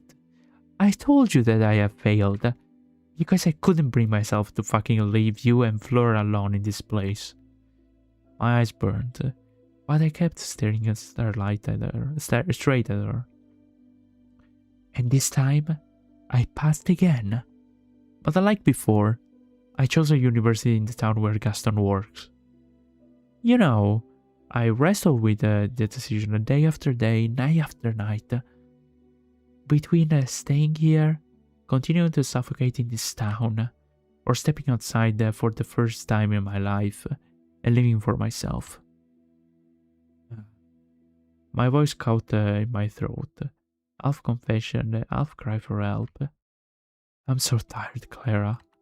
I can't keep sacrificing everything for things that are never appreciated. I just can't take it anymore. The moment the last word left my mouth, I turned and ran. I ran as if stopping would make me suffocate inside that house. My footsteps echoed against the cobblestone road, my heart pounding wildly, and my chest as my chest along with the rain.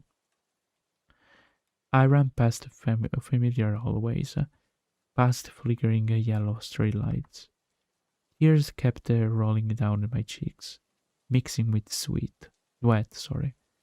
Until my legs finally gave out. A sharp pain tore through my knee, and I collapsed onto the floor, onto the cold pavement. My hand scraped against the rough concrete. Blood seeped from my knee, soaking through the fabric of my pants. Ah, Lucas? I looked up, my vision blurred. The blurry shape slowly came into focus. It was Gaston. His face filled with panic I had never seen before. Gaston rushed over immediately, crouching down to help me up. What happened to you? Without waiting for an answer, Gaston wrapped his arms around me and lifted me up. I buried my face against his chest, my breathing still itching. My body felt completely drained, yet part of my heart trembled softly in my embrace. Gaston is so warm. Gaston held me tightly as he hurried forward. Damn it, I don't have any medicine at my place. The nearest hospital is 5 kilometers away. Uh, Gaston suddenly hesitated for a moment, then turned back with the way he came. My grandparents' house. That'll be faster. Hang in there, Lucas. Uh, I didn't have the strength to respond anymore. I simply let my body go limp. My heart was filled with pain, yet strangely relieved to be beside Gaston right now. The town night was silent, broken only by Gaston's hurried footsteps and the pounding of my heart. Is anyone home? Please open the door. And just a moment. The wooden door creaked open, cold air rushed in along, and Gaston's hurried footsteps. Grandma. Uh, for a moment, both of them stood frozen. Yeah, Gaston. Is that really you? Before the surprise could even settle, her eyes shifted to me in Gaston's arms. Oh my goodness, Lucas! What happened to the boy? Gaston gently lowered me onto a small rug. Both of them immediately gathered around without hesitation. Old man, bring me a bowl of warm water and a towel, right now. Gaston's grandpa slowly stepped out from the doorway, still holding the loaf of bread I had brought a few days ago. Well, what's with all the rushing around at this hour? Good evening, Grandpa. Uh, uh. Gaston's grandpa freezed for the moment their eyes met.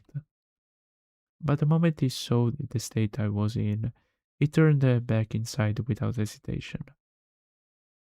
Get the alcohol and bandages, old lady. We have to clean the boy's wound first. Got it.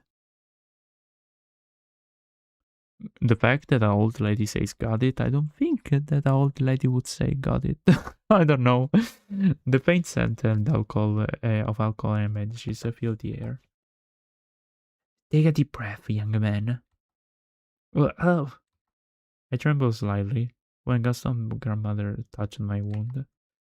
However, the worried look in Gaston's eyes slowly calmed the tightness in my chest. Gaston's grandma cleaned the wound on my knee, her hands steady yet gentle. Once the wound was cleared, Gaston's grandpa pressed a warm towel against it to ease my pain. Gaston sat close beside me, holding my hand firmly so I wouldn't move. His shoulders trembled slightly, but he never loosened his grip. Just like when you fell off your bike in front of the school. Gaston, do you remember? Gaston's grandpa's voice softened, so gentle it made my chest ache. He glanced at Gaston. He paused for a moment, then lowered his head in silence. Hmm. Thank you, uh, Grandma and Grandpa. They simply smiled, their eyes warm as they looked at me. Hearing that, Gaston shyly turned toward them. When he realized that they were still watching him, he finally parted his lips. Um, Grandma, Lucas is very important to me. His voice trembled, fear faintly woven through it. He, we. Before he could finish his trembling sentence, both of them rushed forward and wrapped him in a hug. Not so sweet. Ah, no need. No, wait. No need to explain, Gaston. My sight might be a little weak, but I'm not blind.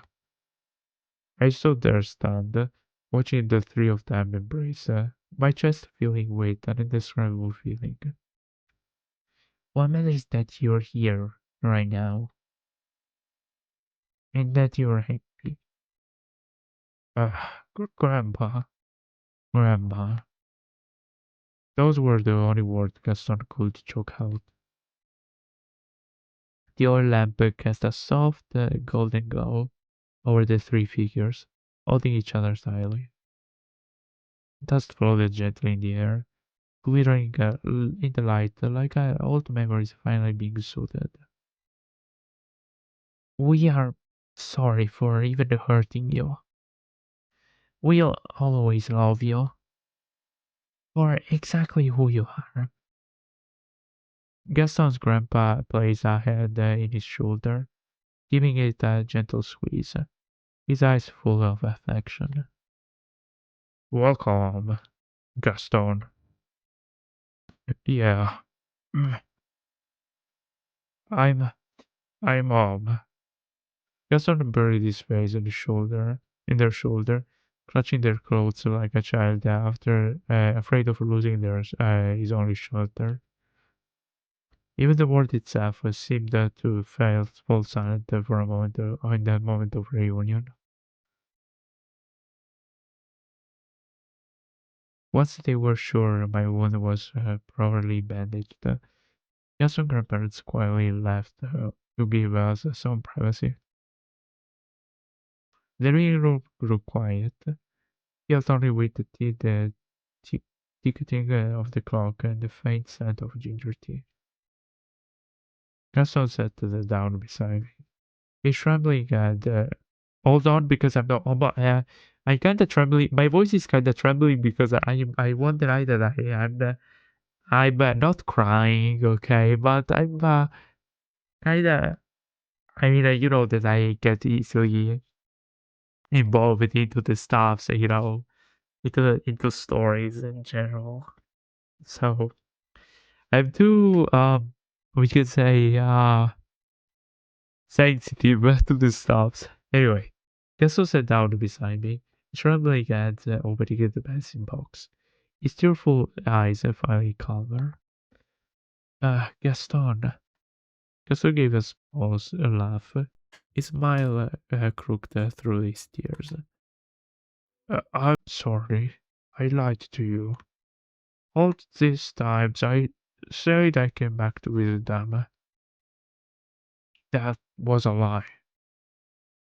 All these years I never set foot in this house, never dared to face them. I froze, listening in silence. I've only been renting rooms and inns around town. I knew Clara wouldn't welcome me into your house. And I was even more afraid that my grandparents would never accept a grandson like me. So I kept running away, living like an outsider. Even when I launched to call them Grandpa and Grandpa again. And so lowered, he said, choking back tears. But today, coming back here with you, uh, even if it wasn't planned, but just hearing those words, Gaston let out a laugh, though the tears kept falling. Lucas, I never felt happy like this in my life. Happy like I finally have a real home again. I stood there speechless, my chest tightening. Seeing even like this, I finally understood. For the past 5 years, the wound in my heart, in his heart, had been deeper than anyone could imagine. Gaston. Gaston clasped my hand tightly. I don't know what that means, honestly. His hands trembled, yet his grip was strong, as if he were pouring every ounce of his rope and launching onto me. His eyes burned bright in the late night lamplight, shimmering with a determination I had never seen before. Lucas, stay with me, always. We'll start a new life, together, just the way our hearts have always longed for. Gaston's voice cracked, yet he rang with unwavering strength. I've been wandering far too long. But now that I'm with you, I'm not afraid anymore. I want to be with you, Lucas. Not just for a day or two, but for the rest of my life. Every word he spoke flared like a spark, chasing away the darkness in my heart. I looked into those eyes and realized this wasn't just an invitation, it was a vow, a longing, a dream Gaston had buried down within himself for so long. My heart clenched, then began pounding harder than ever. A new life with Gaston. I gazed into Gaston's eyes, brilliant light within them. That heartfelt vow. Little by little, he pulled me toward him. For a moment, I wanted to nod. I wanted to hold onto his head and step forward together. But then, unbeaten, the image of Clara and Fleur surfaced in my mind. I saw Fleur's young face, those innocent, shining eyes. I saw Clara, harsh on the outside, yet broken inside. I imagined the future. If I left, the two of them would remain here alone in the town. How cruel that life would be. He rushed in, squeezing my heart one more time. I shuddered and pulled my hand from his, avoiding his gaze. I can't. My voice came out harsh. No, no, I wouldn't. Honestly, guys, guys, I would, just, in some ways got Fleur because she's the innocent soul in this case, and kind of sued Clara, whatever her name is. I don't remember. I don't even remember her name honestly. Clara, yeah, honestly, like literally. But what's wrong with us in this game? I can leave them behind. Gaston froze, his empty hands lingering in the air, his eyes wavering. Lucas. I could only lower my head, my eyes stinging, unable to meet his gaze again. No matter how terrible Clara might be as a sister, She's still my sister. I try to hate her, try to resent her, but I just can't, Gaston. She's still my sister, my own blood. And Fleur, she's far too young to grow up in a life starved of love. My voice choked, each word tearing through my chest. I can't abandon them. Gaston stayed silent for a long moment, then gently reached up and brushed the sweat damp. Wait, hold on. I got a notification. Uh, uh, uh, uh, uh. No, no, never mind.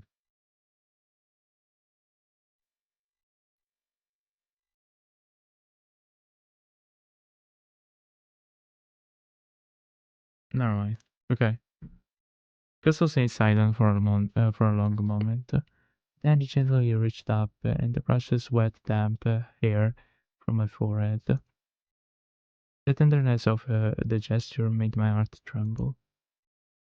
I understand. His voice softened, warm enough to feel like an embrace. And that's exactly why I love you so much. I looked up, freezing. Yet when my eyes met his, you always act tough. Yet even prickly. But inside you carry a kinder, sorry, more forgiving heart than anyone I've ever known. That's why, even all those years that we were apart, I could never stop thinking about you. That contradiction of yours, strong yet fragile, stubborn yet compassionate, it's made me love you more deeply than anyone could ever imagine.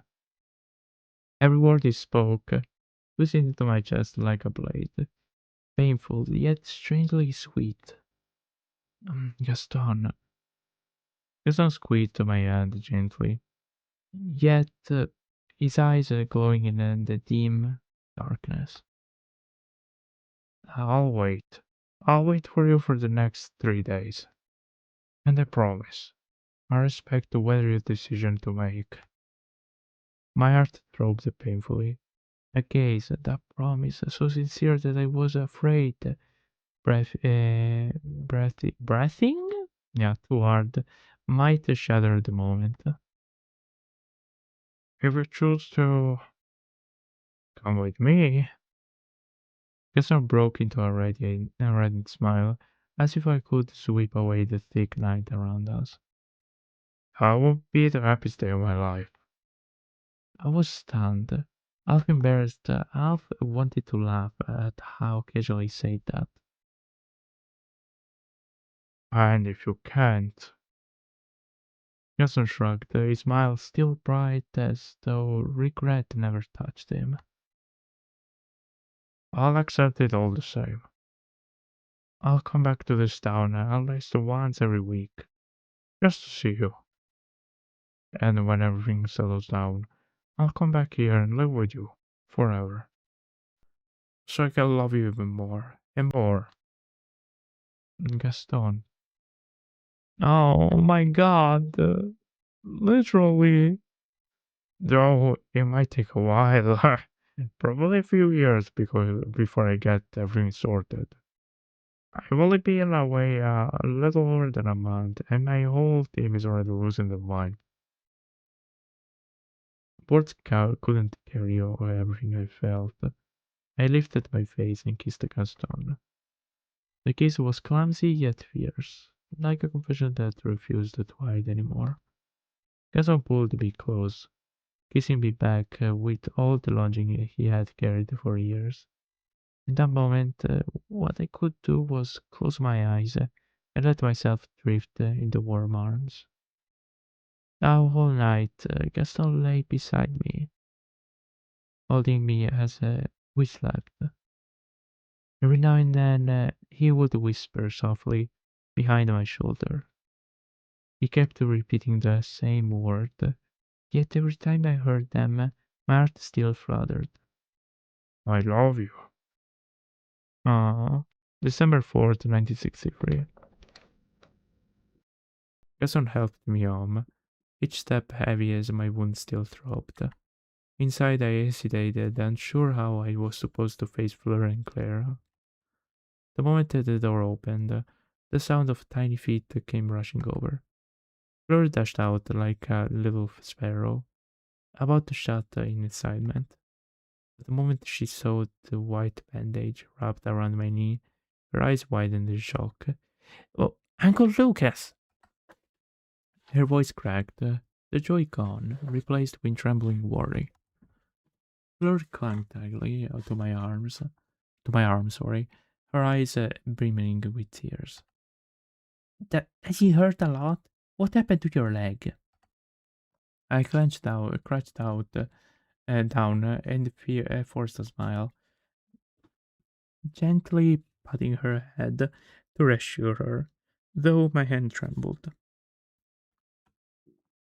Clara breathed right after. The moment she saw me limping beside Gaston, her face had turned pale. Lucas! Oh my god! Clara hurried over, her eyes filled with panic. There was no trace of the anger from the other day, only confusion and worry so deep that left her speechless. Clara raised her a hand as if to touch me, but she stopped halfway in the air. In the end, she simply held Fleur's small shoulders tightly, her voice caught in her throat. I stood frozen. For the first time in years, I really saw real fear in her eyes. Not for herself, but for me. The hair grew heavy. Fleur sniffled softly and hugged me even tighter. Clara turned her face away, hiding her redness eyes. Gaston gently bent down and ruffled her hair, her warm voice trying to comfort both the mother and the daughter. "Oh, don't worry. Lucas only got a minor injury. I made sure to take care of him." Clara stayed silent, giving him a small nod before stepping back. Her expression looked both exhausted and sorrowful, her eyes holding 1,000 unspoken words. I wanted to say something, but my throat tightened. All that came out was a heavy sigh.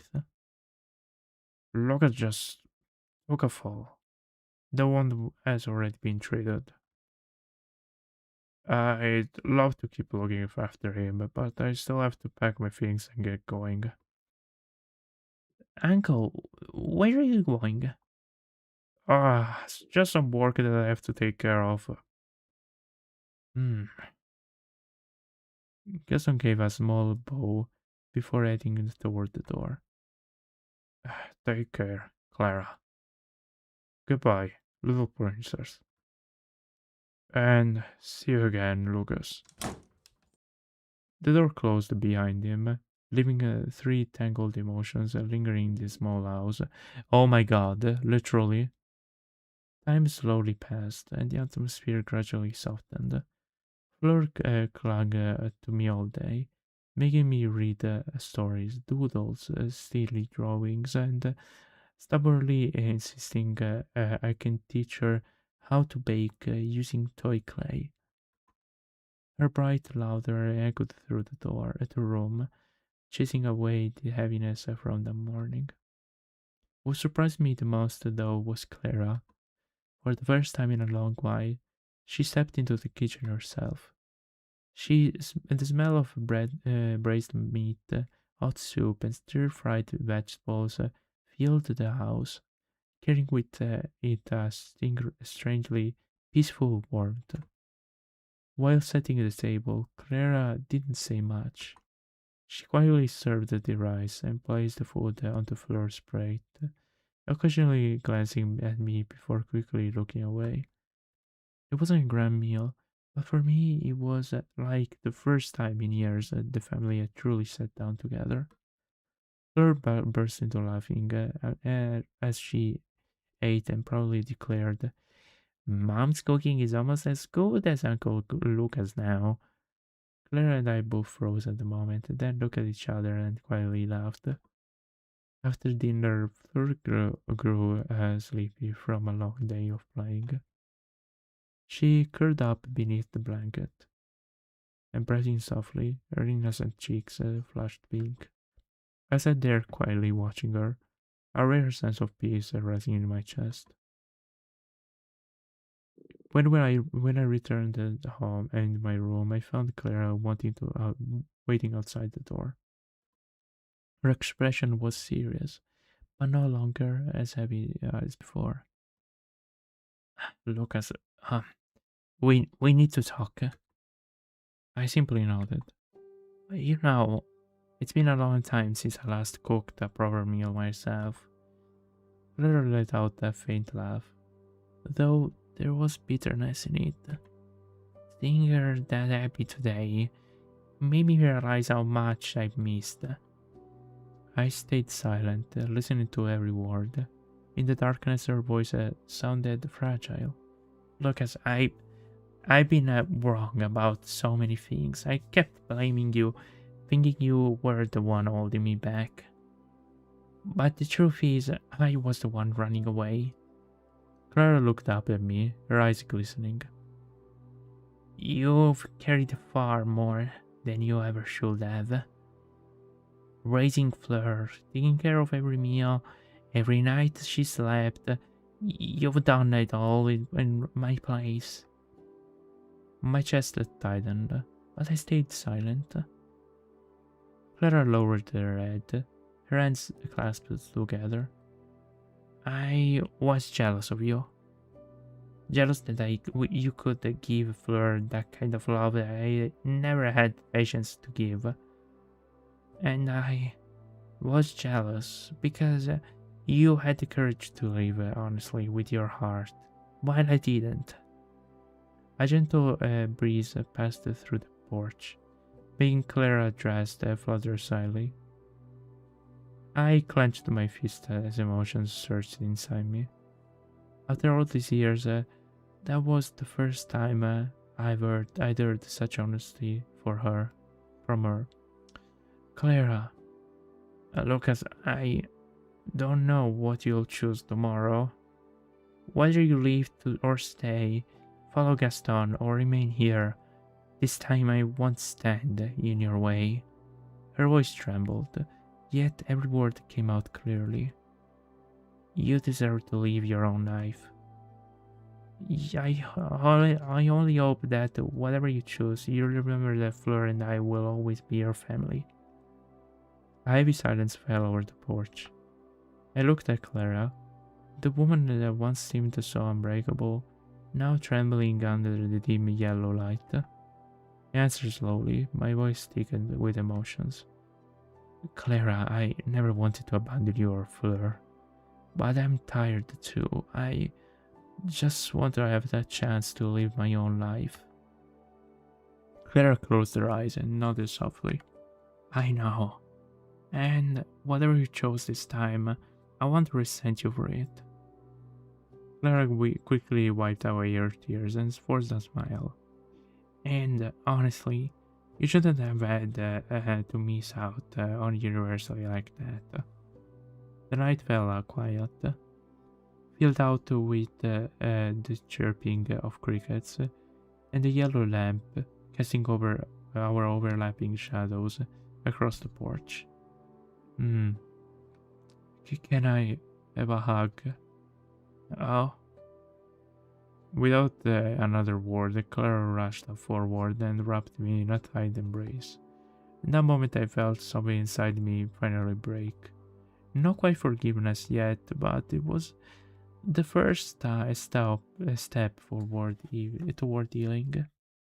Unfortunately, life is never that gentle. Clara. Just as I was about to speak, Clara suddenly staggered. Her eyes blinked heavily before suddenly closing. Her whole body went limp as she collapsed right in front of me. Oh my god! What the hell? Clara! Oh, goodness gracious, I got scared for no reason. Panicking, I rushed forward and caught her before she hit the cold tile floor. Claire's face had turned deathly pale, her breathing so faint it was almost impossible to hear. Clara, wake up! I shook her shoulders, my voice trembling as my heart pounded wildly. There was no response. Her lips moved slightly, as if trying to say my name, before falling still. No, no! Please don't leave me, Clara! There was no time to think. Trembling, I lifted her in my arms and stumbled out the house. The night wind howled past my ears as my frenetic footsteps echoed through the empty alley, even as my wound bled freely. In my arms, Clara's body felt frighteningly light. Yeah, Clara apparently died for some reason, I don't know. The hospital light blazed in the night. I nearly shouted as I burst through the emergency entrance. Please, please help my sister. The nurses rushed over with a stretcher and quickly wheeled Claire inside. I was stopped in the hallway, my hands trembling uncontrollably. I stood there, frozen, as the emergency room doors shut before my eyes. Every second that passed felt endless. Don't worry, bite tube. I bit down one on my on my lip until the metallic smell of blood from my stretched palm made me realize how violently I was shaking. After hours had passed, the door finally opened. The doctor stepped out, his face heavy. I rushed over him, my voice almost falling over. How is my sister? My sister. She's gonna be fine, right? The doctor stayed silent for a moment, looking at me with patience and pity. She's regained consciousness. For now, she's stable. Relief washed over me, and my knees almost gave out. But before I could calm down, the doctor's voice grew heavier. However, we've discovered a serious problem. I looked up at him, confusion filling my air. My something. What do you mean? Miss Clara is very likely in a terminal stage of leukemia. Oh my freaking god. The illness has been progressing for a while, without being detected. My heart sank. The doctor's words felt like a cold blade, piercing straight through my chest. We'll do everything we can to ease her pain, but I'm afraid she doesn't have much time left. The world around me collapsed. No. Footsteps and machines and distant conversation in the hospital hallway blurred into nothing, leaving only an endless emptiness. I couldn't believe what I was hearing. That can't be. Clara, the one who just cried while apologizing to me. The one who just had confessed that she loved me. Now, had been carrying a silent death sentence all this time. We only just... my fist clenched until they bled as tears streamed down my face. I'm very sorry. You may go see the patient. Why? Why now? Just when we finally opened our hearts and began to change. I stepped inside, my legs felt so heavy. Clara lay there, her face pale, her eyes barely open as they turned toward me. A faint smile appeared at her lips. My little brother. Don't cry. Cloaking my tears, I hugged Clara tightly. She's... Clara gently soaked her head, her distant gaze still full of tenderness. Lucas. Clara began sobbing too, hugging me back. You've been carrying far too much of your shoulders. I don't want to become a burden to you again. Don't say that. To me, you've never been a burden. Never. Clara simply smiled and closed her eyes, her breathing weak, but still carrying that gentle sadness. He remained there, holding Clara tightly, as my tears kept falling. She raised her hand, her cold fingers brushing my cheek to wipe away my tear. She rested her head against my shoulder, the room was filled only with the steady beeping on the art monitor and our fragile breaths. Inside me, the mixture of pain and helplessness kept twisting deeper and deeper. The fading light outside cast a quiet hue over our shoulder, and I had never felt so small like this in my entire life. I feel so bad for her. December 23rd, 1963, on the way to the Blue Sea. The car rumbled along, while outside the window white clouds drifted across the bright blue sky. The early morning light slipped through, casting a soft, warm glow over everyone. We are going to the sea! La la la! Fleur sat in the back seat, swinging her legs as her cheerful singing filled the car. This car's about to turn into your stage, little princess. Yeah, I'm just so happy. Fleur gently leaned against Clara. Mom, are you excited? Of course I am. It's my first time going to the beach with you, my dear. Clara smiled, her eyes shimmering as if reflecting the sky outside. We look for seashells together, Fleur. Yay! Okay. She jumped up excitedly, pointing at the clumsy tiger. Uncle Gaston, do you know how to swim? Of course. When I was your age, I even competed in a swimming competition at school. I came in fourth place. If I remember correctly, there were only 4 contestants, right? Hey! Laughter burst out from everyone. Then Uncle Gaston has to teach me how to swim, is that okay? Easy. I'll be the little wolf mermaid, yay! I deliberately let out an exaggerated sigh and looked at Fleur with a pitiful expression. Looks like I'm the only one getting left out today. Huh? Uncle Lucas, grill some squid for me, okay? Nah. Why do you look at me? All you think about is food?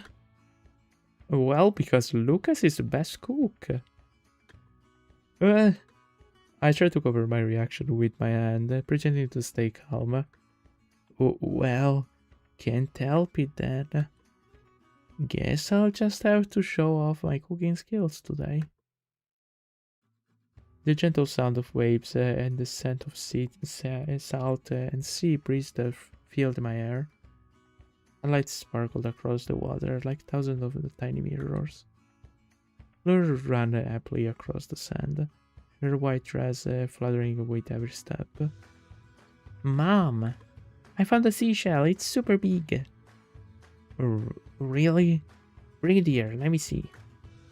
Clara crouched down and took the shell from the little girl and, with a soft smile, it's beautiful.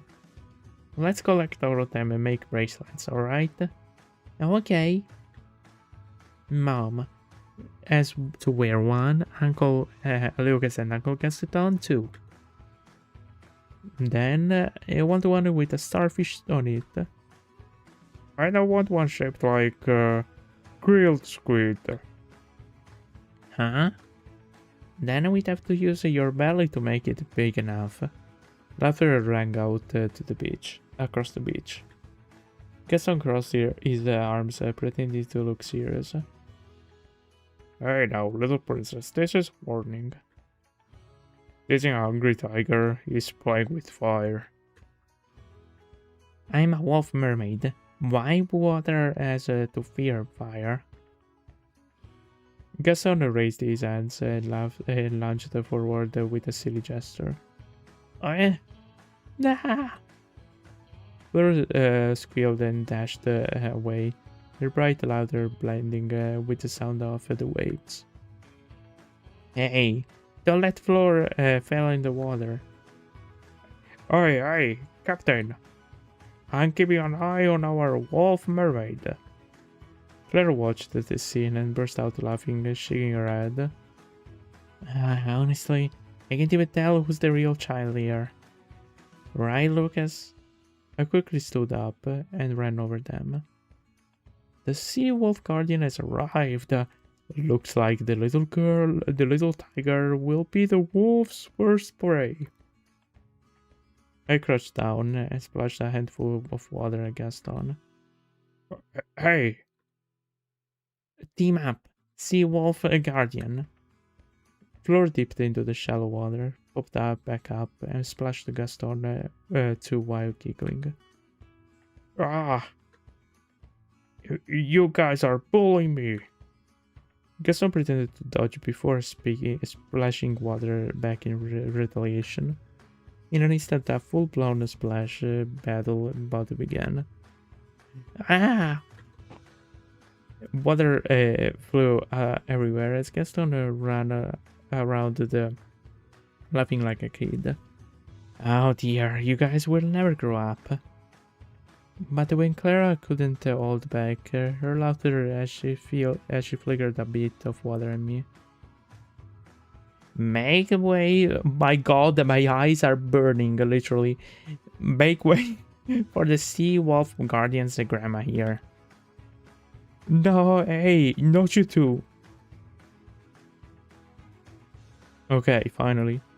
In the end, all four of us were soaked, collapsing under the beach umbrella and catching our breath. I declare a draw. Nope, you clearly lost. I'm still dry. Gaston looked at my shirt, which was covered in sand. Dry, huh? Looks like the sand already moved in and made itself a home in your shirt. Clara laughed helplessly as she used a towel to dry Fleur's hair. I'm so tired, but that was super fun. Yeah, it really was. Oh my god, the change of mood is crazy. Evening slowly fell as the sun slipped toward the horizon, leaving a brilliant streak of orange across the waves. The sea seemed draped in shimmering gold and crimson. Hey, Lucas. Oh, look. Huh? A loud sizzle cracked as the flames flared up. Haha, grilled squilled successfully. I am the greatest chef. Grilled squid. It smells amazing. Careful, you guys might burn it. Huh?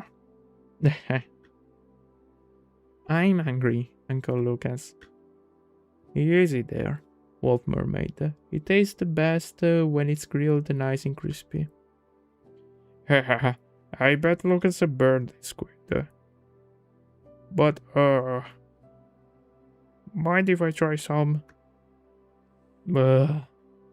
Touch it and I will bite you. Well, two birds with one stone. Fleur clutched her stomach, rolling around on the sand in laughter. Clara sat nearby, her bare feet lightly brushing the warm sand. She tilted her head toward the sunset, a gentle smile reflecting the warm orange glow. It's been a long time since I've seen a sunset beast before. The next time I'll be even more beautiful, Mom. Oh my god. Oh my god. Oh my god. Oh my god. The fact that I have my dad has suffered cancer, and you guys already know that, breaks me even more. This scene. And the moment Fleur spoke, this atmosphere around us grew a little quieter. Luckily, my cheerful tiger decided to speak up. Come on now. Enough talk about pretty sunset. Let's eat before the squid gets cold. If the squid's cold, the sunset will get sad too. Claire turned toward Gaston and smiled softly, her eyes holding both warmth and a hint of melancholy. All you ever think about is food. The fire crackled against the sea breeze. Gaston lifted the first skewer, a squid, with a triumphant shout. Done. You all need a good meal. If you want the energy to enjoy the sunset. Behold, Gaston's secretary great squid. Let me try. Fleur took a bite, her eyes lighting up instantly. Oh wow, it's so good. Careful, it's still hot, Fleur. Really? It's that good? Then I officially claim the title of Chef of the Blue Sea. Then I'll be the queen of tasting. Our laughter echoed across the beach, light and gentle like the waves. The sunset slowly faded, then replaced by soft shades of pink and violet drifting along the horizon. Fleur lay stretched out on the sand, holding a seashell and listening to the waves. Mom, I wish we could stay here forever. Yeah, I wish that too. She leaned down and stroked Fleur's hair, her gaze distant yet full of tenderness. Gaston and I sat beside each other, watching the two of them in the fading day. This scene feels like a painting. Yeah. If time could stop, I'd want it to stop right here. Gaston gently pulled me into the embrace and kissed my forehead. He didn't say anything more, but his warmth slowly eased the weight in my chest. The cooking smoke faded, and the sea breeze growing a little colder. Yet our hearts felt incredibly warmed. Above us, the first stars began to flicker in the night sky, as if answering the laughter still lingering on the beach. That evening, between the sound of the waves and the smell of green grilled seafood, we knew with certainty that those simple moments would become one of the best and most beautiful memories of our lives. December 30, 1963. Oh my goodness gracious! Oh my goodness gracious, guys! No, I can't have a um an existential crisis now in the middle of the live stream chat. Oh my god! Oh my god! Oh my god! Claire's funeral took place on a quiet, drizzling morning. Sorry. Light raindrops fell onto the rooftops, and the slow toll of churches and church bells echoed through the air. The sound appeared through the silence, each lingering chime sinking deep into every heart. Family members, neighbors, and familiar faces from town gathered quietly. Everyone wore raincoats and had umbrellas, yet no one left. They stayed not only to say goodbye, but out of sympathy for a woman who had lived a life full of storms. A simple wooden coffin was lowered, covered in white flowers. Rain soaked the pedal clunks to the wood as if trying to hold on to the last traces of warmth. I held Fleur in my arms. She buried her head against my chest, her small shoulders trembling. She had cried over and over until her voice was harsh, repeating only one word, Mom. Each her cry felt like a blade cutting into my soul, stealing the air from my lungs. Gaston stood right beside me, his hand gripping my shoulder, offering a steadiness I couldn't feel myself. Sorry if I'm missing some phrases, but it's hard for me to read in this moment. Hope you understand. I glanced at him and saw his eyes red, his lips tightly pressed together.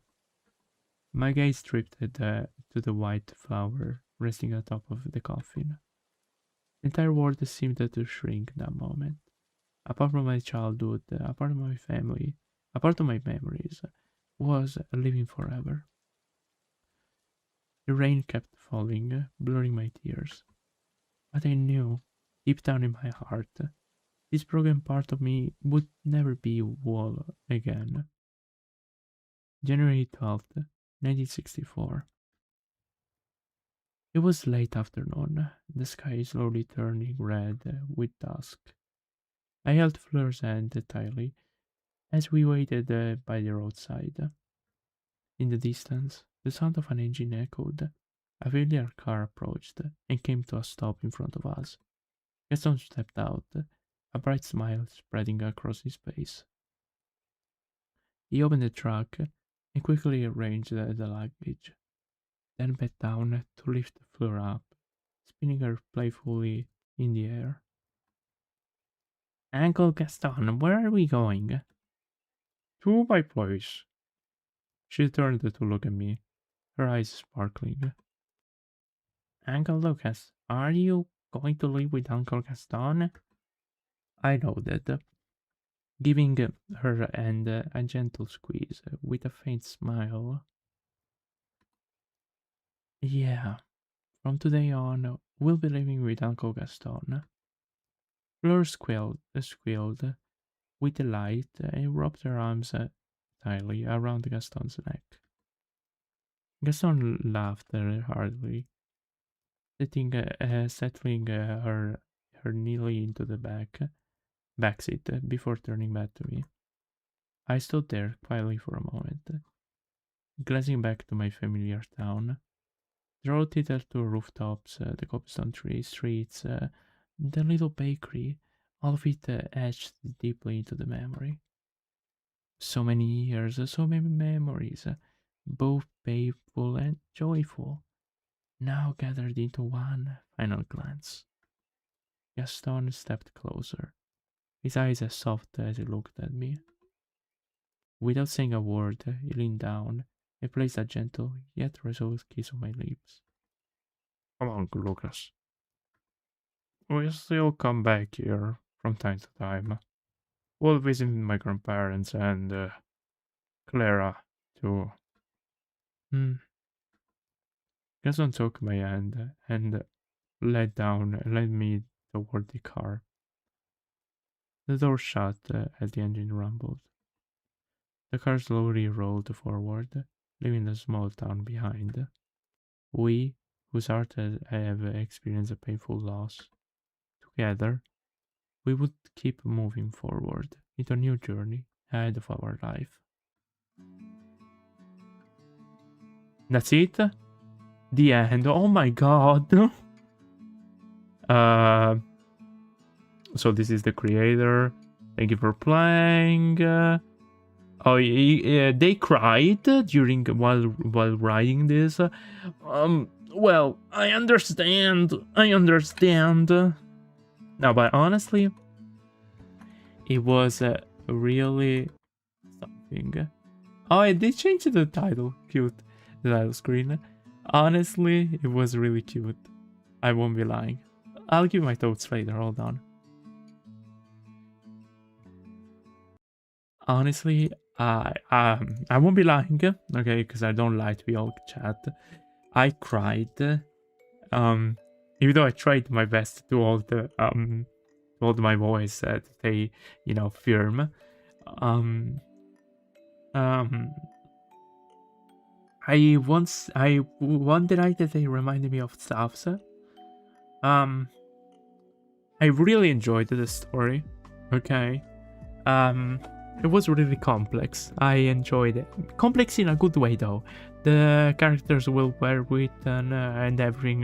The design was also really good, even though we only saw literally 2 characters. It was really enough, in my opinion. I really enjoyed it. Really, it was a really good one. I hope that the developer, which I'm gonna be following on itch.io for sure, is gonna do like new visual novels like this one, because it was really good.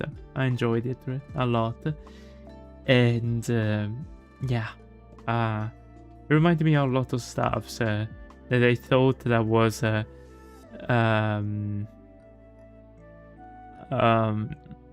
I thought they were buried, we can say, but apparently they weren't. And yeah, I mean, of course, I won't be saying those stuffs here, but yeah. Hello to you, Captain. Anyway, I guess I'll be going now. If you guys enjoyed this live stream, make sure to give it a thumbs up. Subscribe, it really helps a lot, especially with the algorithm being really weird of YouTube. Follow me on Blue Sky if you want, and TikTok too. And as always, guys, thank you so much for watching and for staying here. I hope I'll see you in the next live stream or video. Take care. Bye.